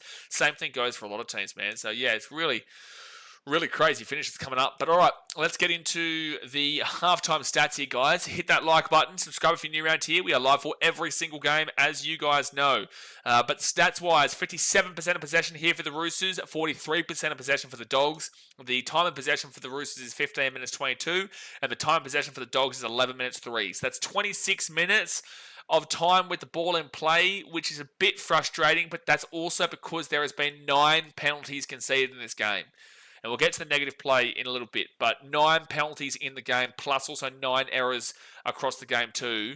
That is why you are not seeing the ball in play as much as you would like. But the Roosters obviously have 4 and a bit more minutes than the Dogs do. Now, completion rate is 86% here for the Roosters and 88% for the Dogs. You want to be hitting at least 80%. They're both completing at a very good rate. Roosters, 86%, 20 from 23 sets completed, whilst the Bulldogs are 88%, 16 from 18 completed. So both these teams are completing at an extremely solid rate. You're not complaining with that. Now, runs-wise, Roosters, 107 runs for 730 metres and 255 post-contact, whilst the Dogs are at 77 runs for 544 metres, and the post-contact is 149. Now, Dogs fans, don't worry too much because the Storm had the exact same stats up against the Panthers last night in the first half and were able to come back and win. So you're still on here. However, a basic metric of 10 metres per run on average is what you aim to achieve. 77 would mean you should be trying to aim for at least around that 770 metre mark. You're at 544, so that's about 226 less metres than what would be a 10 metre on average per run. And then for the Roosters, they're at 106,729. It's about a 280 odd swing as well on the negative side there. So look, the Roosters are dominating in regards to the amount of runs they've had. But if you try to equate this and you give it a basic metric, which is it's unfair because they're not there, but they are much closer to it, I guess, than the Roosters. But both teams are well off it. 77 into 106, that's an extra 29 runs, that's 290 metres. If they were averaging out 10 metres per run, the Dogs would be at 644, 744, they would be at about 830, right? They'd be about 830 metres, which is literally 100 metres more than the Roosters. So if you take it away and you try to equate it without going with that basic metric, you're probably looking more so at the 6 metres or so per run, roughly around that area. So they'd probably be at a similar stat. If they have 29 more runs, they'd probably be at a similar amount of run metres to the Roosters. So again, game's not over yet, but the Roosters are clearly in the lead as we speak across a lot of factions. And the post-contact metres is 106 metres better for the Roosters. Now, difficult metric to read, but still a clear leader there for the Roosters. Still a clear leader, even if you try to equate it. Now, line breaks is actually 2-0 to the Dogs here. I feel like that's incorrect, but this is the stats that it's got here. Tackle breaks is 18-12 Roosters' way, so the Dogs have missed 18 tackles, whilst the Roosters have missed 12. Very similar stat there to the last game we saw. But this is a really interesting one right now because the average set distance is actually really poor for both these teams. 25 metres and under on an average set distance. You turn the stream off, it's disgusting, it's pathetic, it's not worth your time. 25 to 30 is ridiculous, it's sickening and you wouldn't even spit at it. 30 to 35 is underwhelming. 35 to 40 is average, hitting the marker. 40 to 45 is great. 45 to 50 is fantastic, and 50 plus is incredible, perfect first half. Both teams here are low end underwhelming. The Roosters are at 31.7 and the Bulldogs are at 30.26. The Bulldogs are 0.26 metres away from dropping into the disgusting category. And the Roosters are only 1.7 metres away from dropping into the disgusting category. That's just simply not good enough from both these teams. They are not making meters. Obviously, it means the defense is really aiming up, and you are seeing some really heavy, intense hits in today's game, and they're really aiming up on defense. And the Dogs, it makes sense with them being the best defense in the league, but the Roosters, for the Dogs, it's showing their lack of attack as well, because 30.26 is just simply not good enough. It's extremely low end underwhelming, and the Roosters are mid end underwhelming. So not good enough there from both teams in regards to the average set distance. Now play the ball speed. 3.44 seconds there for the Roosters, 3.5 seconds there for the Bulldogs. Anything 3.39 and under is fast. 3.4 to 3.59 is average, and then 3.6 and above is slow. 3.44 here for the Roosters is bang smack average, just like the Bulldogs. They're on 3.5, so it's not too separate there. At least it's a lot faster than both the play the balls in the last game, which was like 3.75 and 3.82 or something ridiculously slow. But offloads wise, 7-2 Roosters way. And then you go to forced dropouts, it's one apiece. Kick defusal is 50% for the Dogs, 33% there for the Roosters. And then you go to the defense. Both teams defending at a very similar rate here. Very, very similar rate. And it's based off of tackles made, because they're both actually making a similar, it's pretty much the same statistic, but it's based off of tackles made here. So effective tackle percentage, you want to at least be hitting 88%. They're both doing that. Don't need to talk about the discussing part, but underwhelming is 85 to 88, and 90% and above is basically perfect. 88% to 90% is solid. Good. 88.68% there for the Roosters. There are 141 tackles made, 12 missed tackles, and 6 ineffective. So that's 18 bad tackles across the first half. 12 missed tackles is actually pretty good. 15 to 17 is an average. 15 to 17 missed tackles is an average missed tackles in the first half across the competition. They're at 12, so they're 3 underneath the lowest part of the average. That's a very good stat, and 6 ineffective is just underneath an average of about 7-8 ineffective in the first half for teams, for the Roosters. So 6 is pretty good, and 12 is pretty good. 18 bad tackles, 88.68%. That's solid. That is a solid number. And then for the Dogs, they're at 88.29%. That's also solid. It's very close to the Roosters there. 196 tackles made, so that's an extra 55 tackles made, but 18 missed tackles and 8 ineffective. So the ineffective, comparably to where the Roosters are at, if the Roosters had the same amount of tackles made as the Dogs, you'd probably be seeing them at about 10, 11, whilst the Dogs are at 8 right now. So that's a good start there for the Dogs, but the missed tackles of 18 is up there above the average. It's one above the higher end of the average of 17. They're on 18, so 26 bad tackles there comparatively to 18 bad tackles, but because of the amount of tackles the Dogs have made compared to the Roosters, that's why it's 88.68 and 88.29, and they're very, very much the same in regards to their defense. So a solid defensive game here. It's just the Dogs need to limit those missed tackles. Now, negative play, here's the kicker. 5 errors to the Dogs and 5 penalties to the Dogs. 4 errors to the Roosters and 4 penalties to the Roosters. They're both performing at a pretty similar rate in regards to errors, which is pretty much bang on the average, and the penalties conceded is quite high. That is quite high for both these teams. 9 penalties in the first half is unacceptable, and it shows how much ill-discipline there is in this game. It is obviously very high intensity. That's ill-disciplined. 1-0 to the Dogs' ruck infringements, and then 1-0 on reports there for the Roosters. So overall, this game is still very much open. The Roosters deserve to be leading just. I think this is a pretty fair scoreline, if not 12-6, just being a simple scoreline, because the completion rates are the same. The Roosters have had more ball. They've been able to do more with the meters and post contact, but if you give a similar amount of ball to the Dogs, they're probably around the same area as the Roosters. Line breaks is Dogs' advantage. The play the ball speeds on the average side. Both average set distances is quite pathetic, really, at 31.7 and 30.26. And the Roosters are getting some good offloads going. So this game is there to be won. I am going to tip the... I tipped the Bulldogs before the game. I do think the Roosters probably get it from here. I think there's too much to play for the Roosters. And again, this is what I said before the game started. There's too much to play for. They know what it takes to win, dude. Their culture knows what it takes to win. They just find a way. So for me, I will take the Roosters now. But this game is still well and truly up in the air. And it just depends on how you see those stats and how you see the game unfolding. Nikhil says, I'm ready for the stats. Well, you got the stats, son. You got them right down the esophagus. Sophie says, is it half time? I'm gonna take a suggestion here and say maybe so. Yeah, I might say it's half time. Yeah, no, I might. Yeah, I'm gonna lean with it being half time. Ben Casper says every team will be fighting for a place in the top 8. So this round going forward, every team. The Titans, Ben. Beautiful, Ben. Thank you very much for letting me know. Every team will be fighting for a place in the top 8. So this round going forward will be anybody's game. Expect the unexpected. Any game from here on out is really exciting. The battle for the spoon's still red hot. I think whoever wins out of the Eels and Rabbitohs this week will avoid it. The battle for the top 8 is red hot. The battle for the top 4 is red hot. The battle for the modern premiership is red hot. Everywhere you go, everywhere you look is unbelievable. Everywhere you look, it really is unbelievable. He says, actually, Warriors are 4th on the table now. Yeah, thank you, mate. Yeah, I don't know if you realise this, but we jumped straight in from the last game and they hadn't updated the ladder yet. Yeah. No, we haven't updated the ladder yet.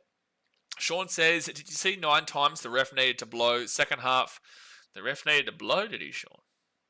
Jeez, Thailand's been getting India. Second half, the same 18 times this wanker got involved. Take the P out of the blower and let the game flow. I'm flying blind, mate, so I had to ask. Both teams have been ill-disciplined.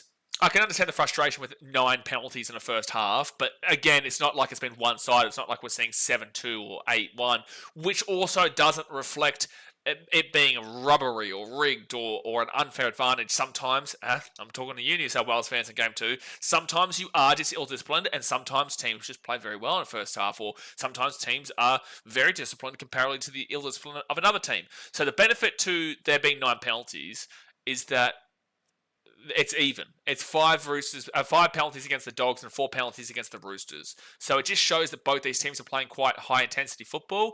They're ill-disciplined, and that's what's happening from it. But the con is that we're seeing 9 penalties, and it's slowing the game down. So I understand the frustration, but these penalties, for the most part, I haven't questioned many of them. The only one that I did question was the Bulldogs receiving a penalty because of Tupou being in front of the kicker on a potential try, but realistically it should have been a Roosters penalty because Anari Tuala wasn't making a play at the ball and was very clearly taking out Daniel Tupou. So I would actually swing it and say that the Bulldogs should have given away 6 penalties there and the Roosters only 3, but obviously that's not the case. That's just my personal belief. But for the most part, we haven't disagreed with a lot of the penalties. Willem says, do you reckon they should have a spoon bowl every year during finals? Mate, we get like 5, 6, 10 spoon bowls in the back part of this year. We've got plenty of spoon bowls coming up, bud. We've got plenty of spoon bowls coming up. Plenty of spoon bowls. We just had one last week. We've got 2 this week. 2, 3. We've got 3 this week. Wait, maybe not 3. We've got definitely 2. Rabbitohs and Eels, absolutely. Knights and Cowboys, absolutely. Mate, we are chucking damn well block for spoon bowls this week, son. Chuck a block, babe. Deary me. Deary me. Guys, I'm going to run up the bathroom here quickly just before the second half does start. So hit that thumbs up button and subscribe. Give me 2 seconds. I'll be back in just a few moments. Appreciate you. Give me 1 moment.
All right, we're back. We're back. We're back. We're back. Let me update this ladder here at halftime. Oh, they're perfectly back, actually. The Roosters are about to kick this ball off. All right, well, I'll react to this first hit up, and then I'll go update the ladder. Mitchell says, who doesn't love a bong break? You're an idiot. You are an idiot. In Vietnam, you reckon? You reckon? You reckon I'm going to do that? Don't think so. All right, Bulldogs first run of the second half. It's going to be Harry Hayes who brings us to the 10. Hit that thumbs up button and subscribe. I'm just going to quickly go and update this cheeky little ladder so the Warriors fans can get their pants off and rocking and rolling in the top 4 and dropping that Panthers team out. Oh boy, Panthers. Oh no. Oh no, son. All right, let's put you cheeky little fellas down here. So Bulldogs 4 tackle now at the 24. Let's put you cheeky little fellas out, and don't you bloody think for 1 second, Warriors, that you're coming a fraud alert just yet. Not yet, son. Oh my gosh, not going to fix it all. I blame the Panthers for that. I blame the Panthers and the Dragons, really. And the Dragons, but they're going to kick that ball away there, the Dogs. And, oh gee whiz, Nwanga to Wase. That is going to be out, and it's going to be the Roosters getting the ball for an out on the full. Oh no. That is going to go out in the full there from the Bulldogs. Nwanga Tawase knows what he's doing. All he had to do was touch it. His foot was on the sideline, and that is going to be classed as out in the full. Very heads-up footy there. Very smart play there from Nwanga Tawase. Now the Roosters' first tackle. They're going to be 35 metres out here from the line. First tackle. That is a huge play there from Nwanga Tawase. Let's move this bad boy there. Dolphins, you don't even think about coming off fraud alert, son. You are like the Kings of fraud alert right now after a 60-point loss last week to the Chooks. You're like the Kings. You're like the initiators. Well, no, the Sharks are the initiators of the fraud and the scams. All right, Roosters here. Nwanga Tawase. He's going to get this ball to the 15 on third tackle. Now to the 10 third tackle. Marky Mark with the big brown play there. Huge. All right, so third tackle, and they're going to give it off to Savala. That's I'll read that in a second. Afahu White, fourth tackle, 15 metres out. And it's going to be Connor Watson, Sam Walker, James Tedesco gives it off to Billy Smith, and he's 5 metres away from the line. Fifth tackle, Bulldogs. This is a very big defensive set. No, it's a knock-on. It's a knock-on there from the Roosters into Crichton, and the Dogs are going to get the ball here at the 10. You're lucky because that was a huge play. Huge play from Nwanga Tawase to get them into a good range. But unfortunately for the Chooksters, they do knock it on, and the Dogs will get the ball back. Have I fixed the ladder? Yes, I have. I've sorted it out. Sorted it out, son. We sorted it out. What was I going to say? Ball Collector says, I would actually rather the Bulldogs finish 4th so we can play the Raiders week 1. I just can't see us beating the Storm or Panthers during finals time. Well, then what's the point of making finals? I ask you this question. Who cares then? Why care? Why care? Because what are you looking for the finals just so that you can beat win week 1, or are you just there to have fun? Like, if you can't see you beating the Storm or the Panthers, then what's the? Or not the Storm, the Panthers. Well, Panthers aren't even in the top 4 right now, and the Panthers aren't going to be getting into the top, the second or third. But what's the point? My question to you is, if you can't see it, then is there any point of actually being in the finals then? So the Roosters will get this ball here at the 15, James Tedesco, and good tackle there from Stephen Crichton. It's going to be first tackle. Infinite Kiwi says good tackle. All right, Sam Walker, he'll get it off to Daniel Tupou, and Tupou now will be at the 20 on second tackle. Ooh. It's all Falcons' fault. No, it's Anthony Milford's fault, buddy. You've really got to start clicking on. A score, mate? Okay, yeah, I'll update the score. Give me 1 sec. Sometimes it just freezes at half time. That's why you've got to refresh it. There we go. All right, so it's third tackle now for the Roosters. Now, fourth tackle, sorry, and now they're at the 45 on fifth tackle. Paul Collect says, easy route to the grand final for week one, of course. Yeah, but Mike, that's not my question. So the Bulldogs get to take it. Oh, Connor Tracy knocked the ball on, and the Roosters are going to get the ball to 15. Oh, Tracy's dropped the sitter. Oh, boy. Roosters will get an attack opportunity at 15 metres out. My question is, what's the point of being in finals if you can't see yourself beating the Storm or the Panthers? You say easier route to the grand final or easier route to winning the comp, but at the end of the day, you're going to have to play the Storm or the Panthers. So if you can't see you beating them, what's the point? Do you understand what I'm saying? As a Dogs fan, I get you being realistic here, and I like it. And Raiders you have beaten, but they did lead 20-0 against you. Yes, you came back to 32-20, but that's not going to happen every single game. My point is that you're kind of encouraging and celebrating just making it rather than actually just saying, you know what, I want to play anybody. James, let's go hit the 5. He gets the offload away. Daniel Tupou here. He is going to be 2 metres away here from the line because the Storm don't care who they play. The Panthers don't care who they play. If you are a good team, if you genuinely believe that you are a genuine team for the competition this year, you shouldn't give a shit who you play. You should believe that you're going to beat anybody. You are in 3rd place for a reason. You should have more confidence than to say that you're not going to beat the Panthers because they're in 5th position. And you only lost by 2 points in the game you played against them the other week. Robert Toye here at the 10. I'm not having a go at you, I'm just giving you my opinion. 3rd tackle here at the 10. Nwanga Tawase gives it to Savala. At the end of the day, if you're a good team that's going to win the competition this year, you shouldn't give a single shit about what team you play. You should just want to play the best and beat the best. Because that's the only way you're going to win. To be the best, you've got to beat the best. Nafahu White is going to beat the Dogs' defense. That's beating the best defense in the comp. And far out, Dogs, you are getting done 13 plus right now. Because it's 18-6 with a kick to come, but it's going to be basically right in front of the post. Oh, Dogs. Knock, knock, who's there? Not the Dogs' defense. The Chooksters are knocking on the top 8, that's for sure. The Chooksters are knocking on the top 8, that's for sure, son. Oh, boy. Here we go. 18-6 kick to come. Nafahu White with a strong run, and Lachlan, I'm pretty certain he gets it, but Lachlan Galvin, not good enough on the tackle there, plus also a miss from not Harry Hayes. I think it was William Kikau. But unfortunately, that Dogs defense wasn't living up to its reputation of the best defense in the league. And with the 18 points they're conceding here, they go from 334, 344, 352. So they're actually very close to the Storm right now. They're still 23 points away from going below the Storm defensively, but there's still 33 minutes to go here. Ball Collector says, but strategically thinking he would rather play Raiders first. Come on now.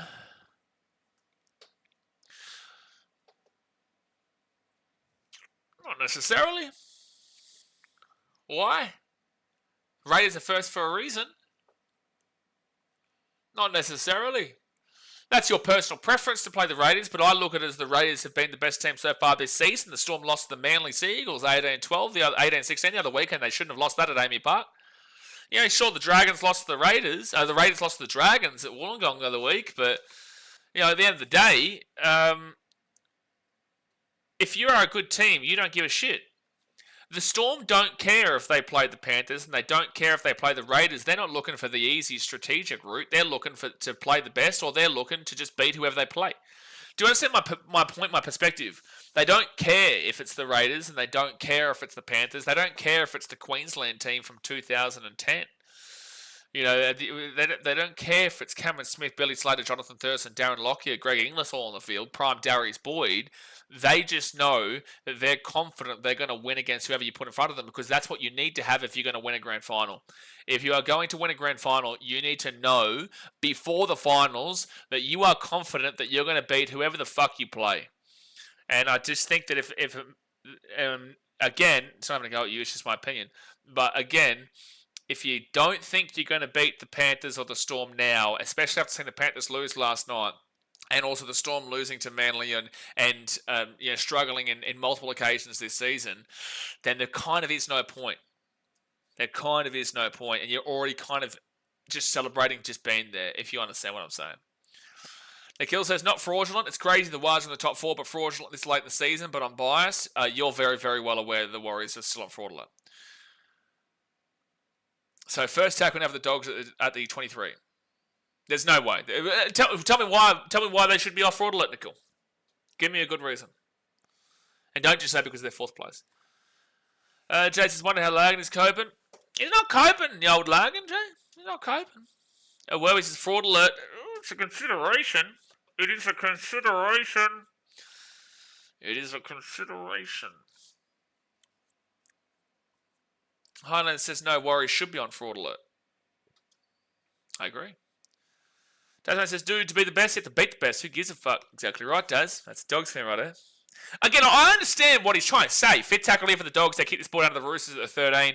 30 minutes to go of the game here, guys. Hit that thumbs up button, subscribe. We're going to be live for all 3 games tomorrow. 3 big games again tomorrow. But I understand what he's trying to put out there. I'm very well aware. I'm very well aware of what Board Collector's saying. That strategically, the best way to get to the grand final is to play the easier teams. That's obvious. I'm not saying that's necessarily an incorrect way of thinking. Well, I don't think that's an incorrect thought process, but I do think it's an incorrect way of thinking. Penalty to the Roosters at the 22. I do think it's an incorrect way of thinking if you believe that you're going to win a grand final or you believe that you're any chance to win a grand final. Because at the end of the day, you have to beat the best to be the best. Nintendo says you have to believe you're the best in pro sports. If you don't make yourself believe, then you probably shouldn't be playing. Agree. So Hugo Savala here at the 20. Because the Storm mindset, those kind of teams' mindsets are, we have faults, but we still believe we're going to beat the shit out of any team we play. That we can lose that game against Manly and look not great, but we're still going to come in and dominate the living shit out of you, even without Papenhuyzen, Jerome Hughes, Munster in the fullback, no Xavier, no Will Warbrick, no Nelson Solomono, no Jack Howarth, all these guys. They don't care. They don't care. They don't care. They're confident, regardless. Oh, my sound just went. Is that KO's sound that just went? Oh, now it's back on. Jeez, it sounded like K just went off of me, but it's fine. Sam Walker here, third tackle or 30, and now it's going to be fourth tackle. This is a crazy scoreline, Dogs fans. It's a crazy... Oh, Biffo, someone throw an uppercut. Nick Hill says, I know and I'm aware, but just bringing forward my case. Well, bring forward your case. The floor is open, Nikhil. Why are the Warriors not still on fraud alert? Because I know how to reply to you, but I want to see what you have to say. What's your case? So the Roosters, Hugo Savala, short ball. Oh, that's beautiful hands there from the Roosters. And Tedesco is going to be 22 metres away from the line, fit tackle. Oh, this back end of the season is really aiming towards three teams that have won it quite frequently, eh? So Bulldogs will get the ball to 5. Jared Fubman says, a good example of it blowing up in your face is a team getting an easy route. Oh, wait, no, and the minor premiers lost to 8th position. May look easy on paper, but you can fall on your face. Absolutely. Reed Marty better come on the field here. Treatment says, went for Bulldogs fraud alert.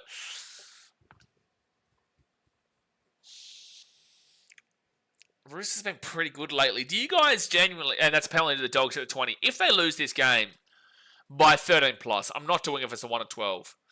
If they lose this game by 13 plus, do you genuinely believe the Roosters are poor enough opposition to say the Bulldogs are on fraud alert for one loss? I don't think so. Unless it's like a 20 plus, 13 plus flogging. I don't think so. 40 metres out. All right, so Bronson Seri, he's going to give this ball off here to Reed Marnie. So Marnie comes on for Kurt Mann. Klaus says Bulldogs equals sick puppies. They're not happy puppy right now, but there's still plenty of time. But it is looking very worrisome for them. And they're very grateful, actually, that the Panthers lost, because if the Panthers had won last night, then the Panthers would have been on 33 points, the Warriors on 32 points. They would be actually 4 points away from dropping out of the top 4. So they're actually pretty glad. They're actually pretty glad the Panthers lost last night, even though I know a lot of Dogs fans wanted the Storm to lose. All right, so the Dogs now at the 35 on forward tackle. But I like the mentality of wanting the Storm to lose rather than the Panthers to lose, because it is backing yourselves in, which is what you should be doing at this point of the year. Scott James says, weren't Bulldogs and frauds after the Tigers lost? Roosters are a much better team than the Tigers. Much better team. And here's a good chase here from the Dogs. Oh, stop it. That's a 7-tackle set for the Roosters. I think it was Galvin who tried to milk a penalty there. That was never happening. And here we go. Roosters now. They've got a gap. Taking down the 40. 0 tackle at the 40. Great run from Tupou. And where he says Titans on top of the table. This is a very serious channel, mate. Come on, mate. You got to start thinking. Where we? Or we can start talking about the last 5 years of Titans-Warriors games if you would like, as a Warriors fan. Glenn Wood says, oh, look at those Chooks. Chooks are doing pretty well, man. Second tackle at the 40. They've clearly been the better team in this game here so far. So Sam Walker gives it off here to Angus Crichton. Angus Crichton just bumps off one player. It'll be third tackle at the 30. Roosters are clearly the better team here. Clearly the better team.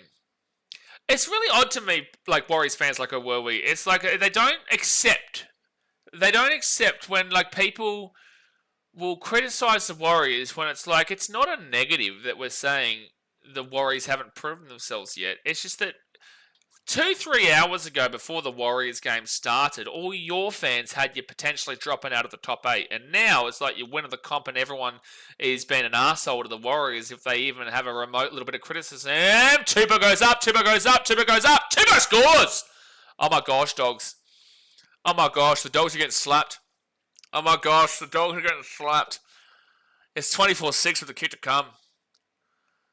It's 24-6 with the kick to come. The Roosters are slapping the dogs. Tupou, too good in the air. And here come the Chooksters. And here come the damn well Chooksters, son. Doggy, doggy, not woof woofing right now. Not much doggy, doggy, woof woof right now. Dearie me. Dearie me. BK, can you do a test run for fraud load on the dogs? Not yet, but it's like it's getting close, bro. It's getting close, and also they're now 19 points away from dropping into the second best defense behind the Storm. If they get the kicker, they'll be 17 points away. It couldn't happen, could it? It couldn't happen. It couldn't happen. Dad's mate says, chuck that scam on. Oh, Levi says that's rough. That is rough, son. No woof woof in the night in Belmore. Sydney's safe for another night. It's alright, guys. You can leave your houses unlocked tonight. You don't need the barricades up. You do not need the barricades up. Glenn Wood says no kebabs in Bankstown tonight. Mate, the kebabs are going to be rough tonight. Paul Clayton says, imagine Tupou and Coates on the same team. Oh, that'd be too OP. That'd be disgusting. That would be... Well, they've got Mark Nwanga Tawase and Tupou, so it's close enough. But obviously, Xavier Coates and Tupou, elite level of height, the ball in the air game. But Nwanga Tawase is no slump when it comes to in the air battles. Canterbury are in trouble here, lads. They are in trouble here, and this could make it a 20-point game if Sam Walker gets it. Look how quiet this stadium is right now, and Sam Walker gets a kick. 20-point game. 20-point game. The Roosters are whooping the dogs here. Ballcoat says Bulldogs and Warriors to play in the Fraud Bowl. Hey, to be fair, I know they've already played last week. I was about to say if they play again this year, then yeah, but I would have taken whoever it is off of fraud, but they did play last week, and the Bulldogs obviously did whoop them. Parnu says go to Rooster. Last week's score same. Well, they're not hitting 60, the Roosters. They're not getting 44 points. If the Roosters score 60 here, we're removing the Bulldogs from the comp. It's not happening. If they can see a 50, I'll give up. Because this is the best defense in the comp that's now getting up 26 points. Big yikes. Sean James says the same in Thailand as well. In regards to what? I'm not sure. Matt's on Sports TV says, as a Bronx fan, this really sucks. Yeah, it does, actually. Yeah, shit. No, it does. You guys are in trouble. You need to win tomorrow. You need to win against the Dolphins tomorrow. Yeah, no, you are in trouble. Because this is now a 20-point lead. So the Roosters go from plus 72 to plus 92. They are 12 points away from going above you today. Oh. And then you need to lose. If it ends like this, you need to lose. If you lose, you can't lose by more than 12. Oh, geez. You could be out of the 8 tomorrow. You could be out of the 8. The Broncos could drop out of the 8 tomorrow. If the Roosters win this game by another 12 points, if they say win this game 38 points to 6, they go above the Broncos, or 40 points to 6. They go above the Broncos. Broncos go to 7th. Then the Dolphins play the Broncos tomorrow. If the Dolphins win, the Dolphins will go above the Broncos. Broncos go down to 8th. If the Sharks also beat the Titans, the Broncos will be in 9th. And that's that quickly. That's a knock on there from the Roosters. So it'll be Bulldogs ball at the 42. What are you drinking tonight? This is like coconut water. It's really good. Coconut water from down the shop down here. They give you a free one when you get a coconut coffee.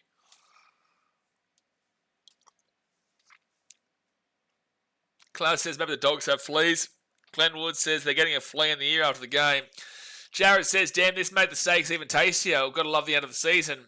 Mate, tomorrow's a massive day for all four of these teams. The Roosters with a win here. Can't see them losing now.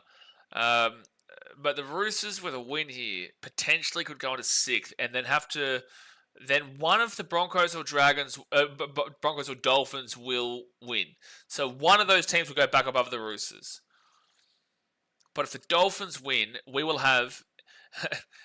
to be fair, if the Dolphins win and the Roosters win and the Sharks lose, we would have 4 teams from 6 to 9th, all on 28 points. If Manly win against the Tigers, they'd be on 26 points, only 2 points out of the 8 as well. So Stephen Crichton, left-hand side here, gives it off to Jacob Kiraz, and Kiraz will flick it back to Stephen Crichton at the 20. He'll then get it across, and Josh Curran, he'll be 20 metres out, fit tackle.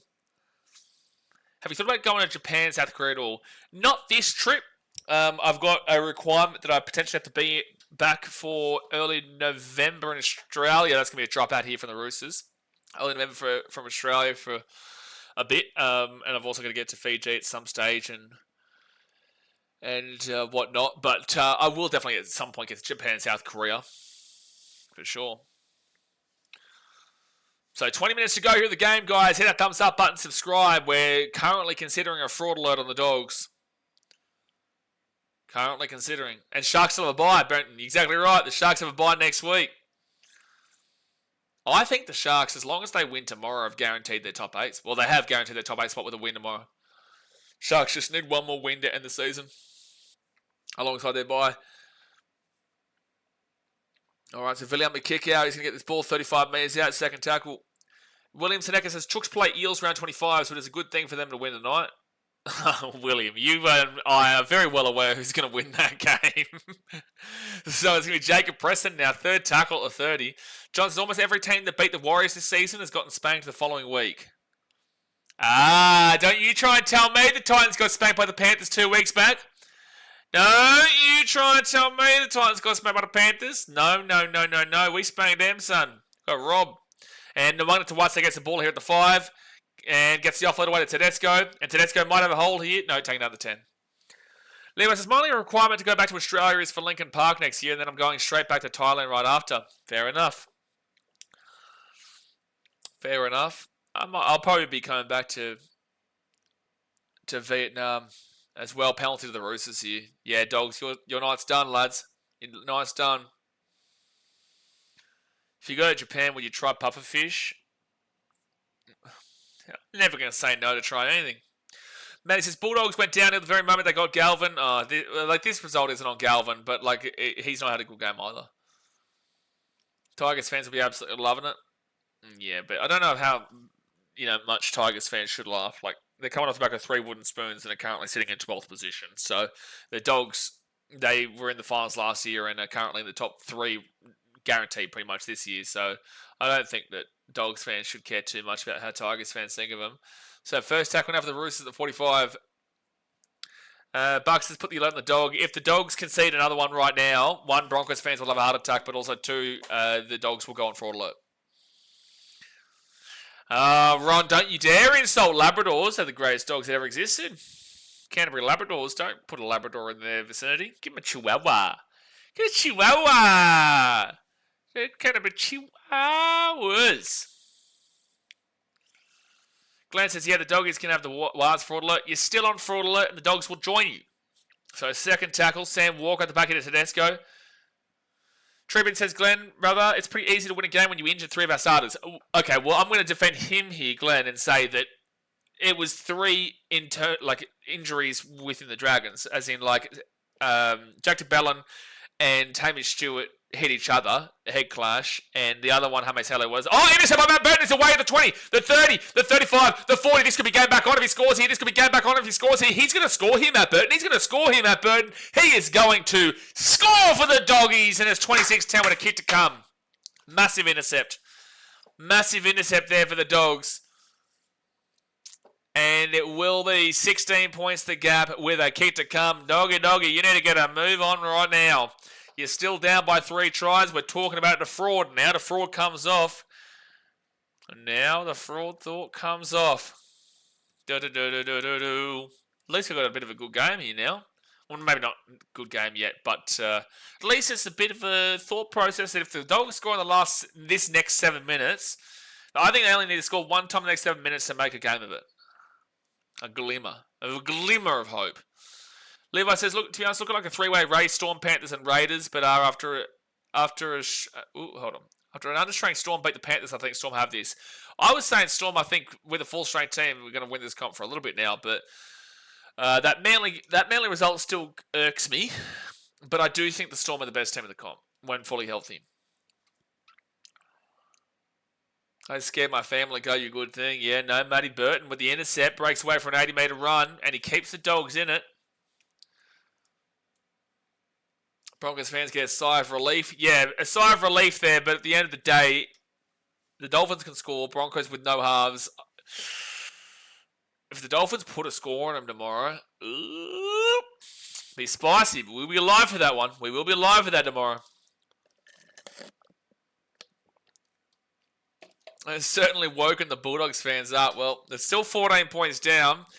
But yeah, that's a bad pass there from Hugo Savala straight into the breadbasket there of Matt Burton. Was never on. And Burton had the pace over Nwanga Tawase. You even see Billy Smith coming across. The Roosters didn't have anywhere close fast enough to get back. And that was quite slow from Burton, but he got there. Manny says, I don't know why people are rating the Raiders. They aren't even in the 8. Now the Titans at 1 on the ladder are something to look out for. That's a good comment, that. No, that's a good comment, that. That's a very good comment. Very simple, very effective, very aware. Mountie is very aware of the situation here. So second tackle now for the Dogs, and it's spot on. You know, the Raiders are in 17th position right now. Silly stuff. All right, Max King now, second tackle. Reed Marnie gives it off to Max King. Oh, I just said Max King, just pass it to Max King. So Dogs now is the third tackle at 30. Very aware, very mindful, very understanding. Galvin to Matt Burton. Burton then off to Bronson Seri. Seri here might get away. No, he was taking it at the 50 on fourth tackle. Finns love a good score. Ask any team of the comp besides the Knights. Yeah, that's true. But also, if we're going to talk about the Knights, we're going to talk to the Titans about it. So Bailey Hayward out to Viliame kick out, and it's going to be fifth tackle now at the halfway point. Can't get the offload away. Fair to Manly result, and I think the Dragons beat them too in a similar fashion. They did. However, I think Storm was still missing players even against Manly. Yes, but no. Yes, but no, and it was at Amy Park in Melbourne.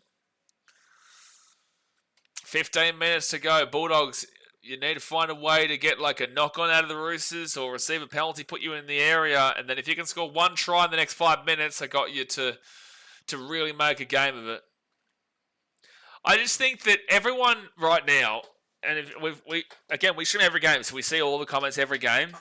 And everyone, every week in sport in general, is very immediate in their thought processes. And they don't try to look across the season. They don't try to look at context of a back end of the season. A lot of people don't like to remember what happened last week. For example, today with the Warriors fans, right? And again, Warriors fans, go for gold, celebrate your team. But outside, from a neutral perspective, Warriors fans, for the last 3 weeks, have been down to the dump sink and they're not even going to make the 8. And now after one win against the Dragons team that lost 3 forwards throughout the game, they had 1 player on the bench. Dragons are in 11th position. They've got an awful defense and a pretty average attack, but they've had a couple of good wins recently. Now the Warriors are the premiership contenders again. They're going to win a comp. You know, so this is how immediate people think. And they don't remember what happened last week. They don't remember what happened the last month. They only remember what happened right now. So when people are writing off the Bulldogs now, you're just like, I can see what you're saying over the last couple of months, but also I do want to see them again next week against the Storm for the first time this season. We haven't seen the Bulldogs play the Storm. That'll be a big key telling point because the Storm aren't perfect themselves. You know, people look at the Dragons' last 2 games, and this is why I still tipped the Warriors today before the game. Everything is telling you, the Roosters lost the ball here. Dogs going to get the ball 13 metres out from the line. Here's a chance. So the point is, I still tipped the Warriors in this game today before the game because the Dragons are very inconsistent. It's great they beat the Sharks and were good, and it's great they beat the Raiders and were good, but also they lost to the Cowboys 3 weeks ago. They lost the Cowboys 38-32. They're a very inconsistent team, but people don't like to look at that. They only look at the last couple of games and like, and then the Warriors' last couple of games and think, it's a must, it's a guarantee the Dragons win. It's just like, well, no. But the Roosters are going to challenge this. Nwanga to Wase, no. Oh, this might be a high tackle. Yeah, they're going to play on. That's common sense. That's common sense. This is going to be a lost challenge here. They were trying to claim high tackle, but no, he's just lost the ball. So this is going to be Bulldogs' ball here. 10 metres out. If they score here, it's game on. Jared says, drop this guy, put this guy to fullback and scrap the whole team. It is frustrating to rep my team when there are crazy reactionary people sounding like lunatics. It happens with every team, mate. It's not just yours. Mark says, the Raiders are so bad, they're riding on the top of the ladder. Mate, they're in 17th position. I don't know what you're talking about, Mark. Mark, we're going to start thinking. Come on. Here's the old noggin here. Raiders are in 17th position, mate. Alright, so the Dogs now 10 metres away here from the line. Knock on from the Roosters allows the Dogs back into the game here with a try. But the Dogs' attack has not been great this year. Hasn't been great for a very long time. Probably a good 6+ years. Maybe a good 7, 8+ years. The Dogs' attack hasn't been too great, but they've been focused on the defense. But the Roosters' defense can be leaky as well. Alright, so left-hand side, Reed Marnie off to Bronson Seri. Seri goes himself, and he will be 8 metres away from the line. First tackle. You have to score here, lads. You have to score here, doggy, woof, woof. So, Kiraz to Galvin to Hayward to Sam Hughes, and Hughes will be 10 metres away from the line. Second tackle. Shut up, Reed Marnie to Galvin. Galvin underneath. And Josh Curran's going to be 7 metres away from the line. Third tackle. Reed Marnie. He'll give it to Galvin. Galvin, short ball, Max King. Why did he not pass that ball to Bailey Hayward? They set up at the back. Bailey Hayward was angry that he didn't pass him that ball just then. Out to Galvin. Galvin goes in himself. Galvin, what are you doing? Dude, Galvin, bro. What are you doing? Reed Marnie out to Hayward. Hayward out to Matt Burton. Burton goes it and hits grass, but it's going to be Kiraz. Kiraz kicks it down into the corner, and it's going to be a dropout. Well done, Kiraz. Well done, Kiraz. He'll force a dropout, so it's still a chance here, but you have to score on this attacking opportunity. But I will say, Galvin, you've got to really get your shit together, because if you pass that ball to Bailey Hayward was very clearly annoyed and angry at Galvin for not passing him the ball. Instead, he passed it short to Max King on a 1-up, which was never the play. They set up at the back, and it's good to see Bailey Hayward get annoyed there. But then secondly, after Max King takes that ball, Galvin receives first possession as well from that next tackle, and then proceeds to just get tackled at... Oh my gosh, Dogs. Oh my gosh. Oh my gosh, that's bad. Oh my gosh, that's bad from the Dogs. Stephen Crichton has allowed the Roosters to get the ball straight back off that dropout. And there's a biff over here. There's a biff over here. Someone throw an uppercut, you cats! Someone throw an elbow, you cats! Someone throw an elbow. Someone throw an elbow. Penalty for a high tackle. Yeah, what's happened in this tackle? I didn't even see it.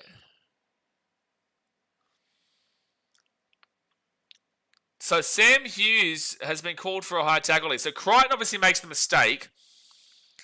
And then the Roosters pick it up through Spencer Leniu. Nah, Leniu doesn't knock that ball on. Crichton had a bit of an elbow there. Oh, Sam Hughes comes in over the top. Yeah, if this is connected high, you might see. Oh, it's just on report here. It's just on report. That's it, is it? Okay. Oof, jeez. Yeah, I can understand why the Roosters were annoyed, though. So, penalty of the Roosters here. 10 minutes to go of the game, guys. Hit that thumbs up button and subscribe. Don't forget, tomorrow we've got 3 games. Sharks, Titans. Obviously, you know how I'm going to be during a Titans game. Broncos, Dolphins. Massive game with this result here. Oh, you're not going to believe it. The Roosters have knocked it on. The Roosters have knocked it on first tackle. The Roosters have knocked the ball on first tackle. The Dogs will get the ball. So that Broncos-Dolphins game tomorrow is absolutely massive. And the Rabbitohs-Eels, whoever wins, will avoid the spoon. But the Bulldogs, you've still got a chance here. Billy Smith knocks the ball on. Yeah, throw some elbows in front of Kerry. What are we doing? Throwing handbags. They're just trying to kiss each other on the field. We don't want to see no kissing. What we want to see is some elbows thrown. You know, don't be silly.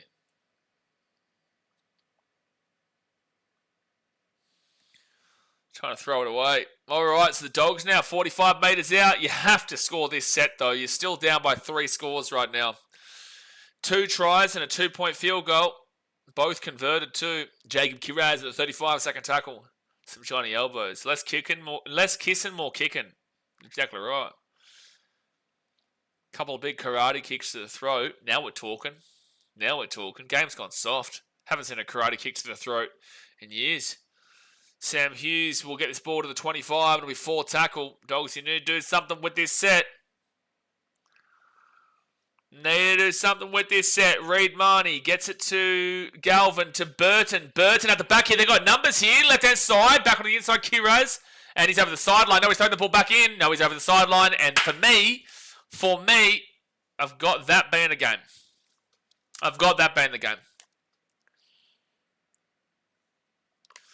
I don't know if I'm going to be able to do baseball, but I definitely will be able to do the Bulls and whatnot. Levi, it's a very awful time slot for me, baseball in Vietnam. Awful, as you would know, in Thailand. Also, we're falling away. The Cubs are falling away a little bit. We're actually not even guaranteed for a playoff spot with how well the Milwaukee Brewers are going. So, captain's challenge here from the Dogs. Does he go out first? Yeah, he does. His left hand goes down first. Hand touches the touchline, so this is going to be an unsuccessful challenge. Neither team has a challenge remaining. Neither team. And the Roosters will get the ball here at the 10. Mark says the Roosters are the informed side along with the Raiders and Storm. Absolutely, Roosters. I would also... Yeah, maybe the Storm... Oh my gosh, it's a penalty, and there's going to be a biffo. Someone's going to throw a punch here. This is becoming a problem here. The Dogs are getting real grubby right now, man. They're really falling into line of what we've known for a long time now. That's a high tackle. They've got to be really careful here, dude. You know, last year the Dogs did so well until they got to this point, and oh, jeez. Max King. Bring it back. Get around the biffo. But, like, the Dogs are getting real grubby in the tackles, and I can understand why Connor Watson led up there for a bit of a bloody slap. Slap him in. I follow the Dodgers, and they usually get later games, so like 9 a.m. starts here. Well, Dazmate's a big fan of you. But yeah, Cubs have been win-loss as of late. Can't wait for the NBA to start up in the Premier League tomorrow. Yeah, that's right, Saturday tomorrow. Yeah, of course, the Premier League. We're firing up. Would have enjoyed a Patrick crash out tonight. Patrick crash out tonight. I'm missing something. My brain's not clicking. Can I do some EPL? I could, but I wouldn't be consistent with it. Oh, maybe a bin here. Grant Atkins. Next one, if anyone runs in, it's going to be a bin. Okay. Yeah, give the old dick to his son. Exactly right. Dad's mate's not happy. Oh, jeez. How is that not a bin on Max King, though? It's direct shoulder to the head. It's very barely mitigation if you want to really utilize that word. But how have they said that that's not a bin?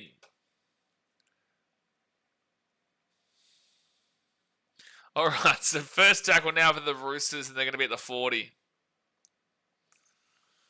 Think you get plenty of traction with EPL, especially Man United vs Man City games. No, I couldn't deal with it. Otherwise, I'd just be streaming 24/7, lads. I need to have a life as well. Chat for money, some amazing Liverpool fan, new coach coming in, so looking forward to seeing how they'll be. Third tackle now at the 45. Safepath would have got binned. Yeah, probably would have. I would have sent him to jail, sent him to Guantanamo. And you would have liked it, Mitchell.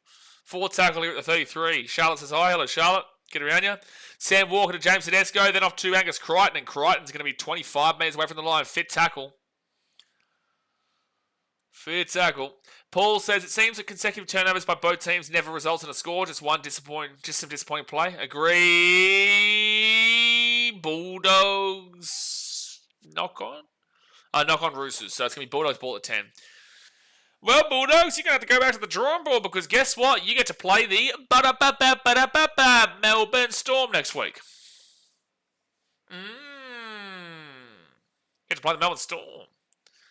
Dasmate says, I think the last EPL game you did, you were basically asleep. Probably, because it was probably the 3-game slate on a Saturday of rugby league straight into 3-game slate of Premier League on a Saturday night, Sunday morning. So probably. Breaking news, Blazers are life outside of stream. I'm jealous. Mate, you wait till you'll hear. I'm going out tonight. You wait till you find out that I'm leaving after this, and I'm not staying inside my apartment. I'm going out. So third tackle here with the Bulldogs, and Reid Marnie, he'll get this ball into the 30. Dogs fraud check. No, they need to lose by 20. I said they need to lose by 20. They're not down by 20 right now, and it's going to be Connor Tracy. The 40, now the 45, the 50. Very fit tackle. But if the Dogs lose next week, couple losses in a row, a little bit of sayonara to the old non-fraud, a little bit of hello to the fraud. And high kick, hard take. No wonder Tawase grabs it though, the 20. And he's usually quite susceptible under the eyeball. Seb Watson says out in the Caruso headband. Out in the Caruso headband, exactly right. You know, I'm going to look like the GOAT. I may not have bald hair, but I may as well have bald hair with a beautiful little... Beautiful. Do I have it here, actually? Where is it? Oh, it's down there. I can't get it. Headband of dreams, mate.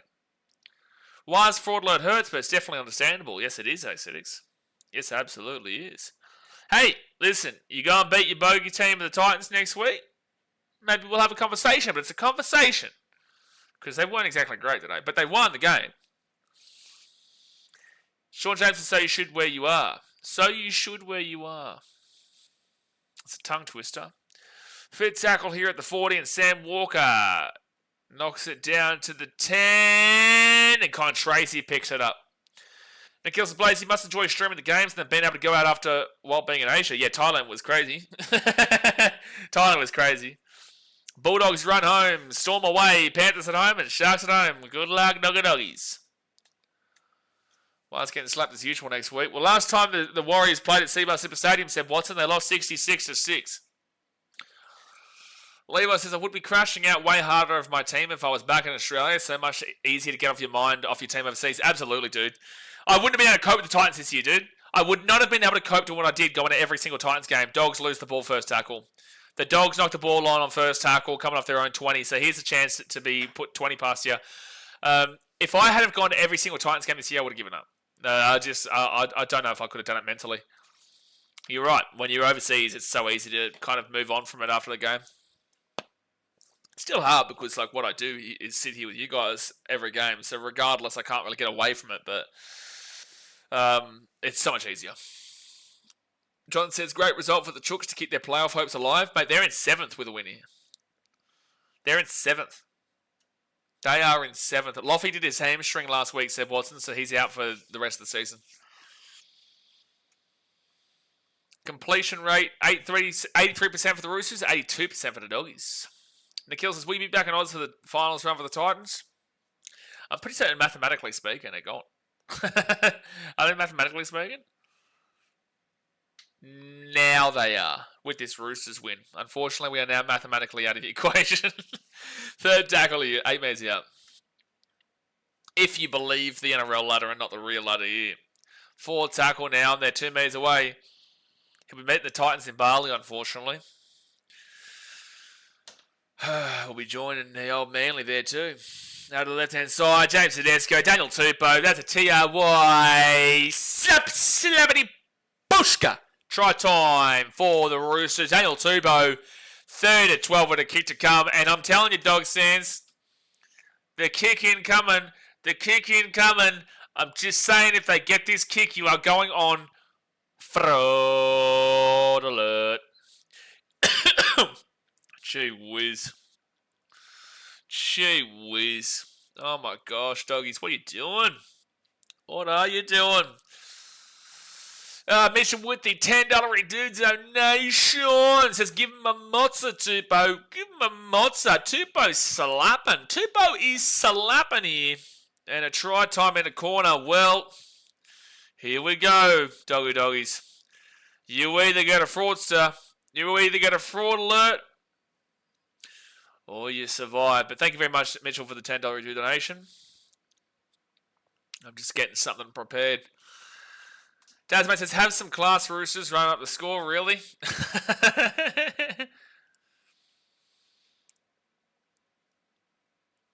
All right.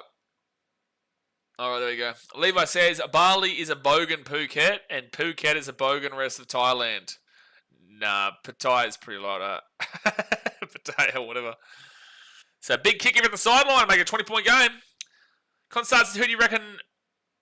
Why do you reckon we played shit tonight? Who? Are you talking about the Bulldogs? Are you talking about the Bulldogs? I just think that the Roosters know what it's like to be here. That's why I tipped the Roosters last week against the Dolphins. I actually backed the Bulldogs to win tonight.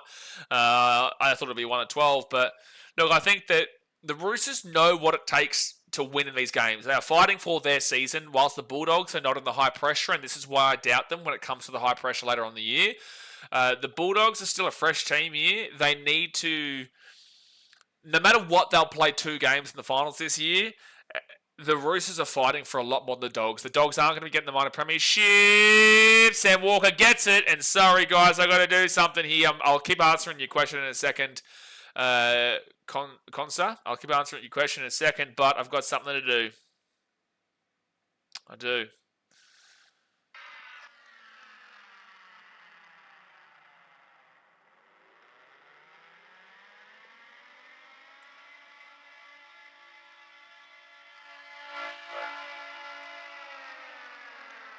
The Bulldogs are on fraud alert.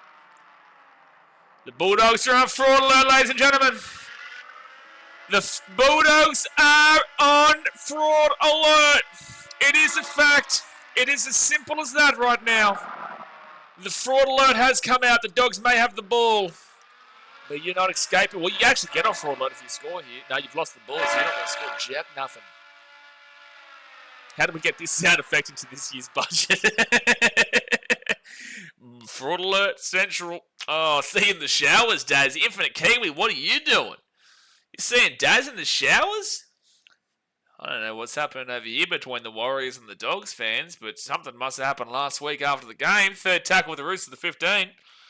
Starts with an F and ends in a fraud alert. That's exactly what it sounds like, Nath. That is exactly what it starts with, and that's exactly what it sounds like. So that's going to be a ball over the sideline D. Look at how many fraud alerts there are right now. Well, I guess if the Dolphins... actually, I'm going to ask you this question. The game finishes 32-12. Roosters will jump up into 7th position. No. Yes, they will jump up into 7th position for the time being, but Broncos, hey, listen, if you lose tomorrow to the Dolphins by 12 points or more, you will drop below the Roosters, you will drop below the Dolphins, and then you better hope the damn well Titans do you a favour and beat the Sharks, otherwise you out of the 8 this week, son. But I'm just going to throw it out there. If the Dolphins beat the Bronx tomorrow, do they come off fraud alert? But 60 points is still 60 points from last week. That's a question for you. Where he says, wear it with pride, Bulldogs fans. They're wearing it. They are wearing it. Absolutely, sir. Tasman says, Cox out in the showers. Okay, Dogs fans are getting crazy now. That's definitely certain. Tasman says, showering in your undies with the boys is so gay. Okay, this is time for us to leave at this point. We've got Dogs fans talking about showering with no undies. This is the thing. If they go and win the comp, we're scared for the city of Sydney because it's going to get burned down. But if the Bulldogs don't win the comp, I'm scared for my damn well undies at this point. Like, what are the Dogs fans doing? They're losing the plot. But anyway, guys. There we go, Doggies. You're on fraud alert. Welcome back, son. Welcome. This is supposed to be a serious channel. This is a very serious channel, mate.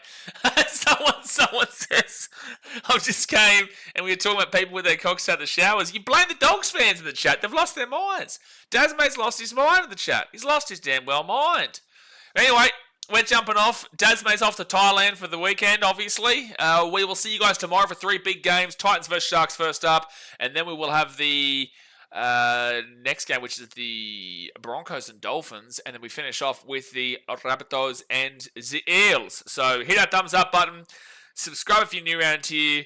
God bless you, Sydney, because the Dogs fans, they're going to be riding for the wrong reason tonight, not for the right reason. Roosters, they're into the top 8. Gee whiz, scary times. Thanks for watching.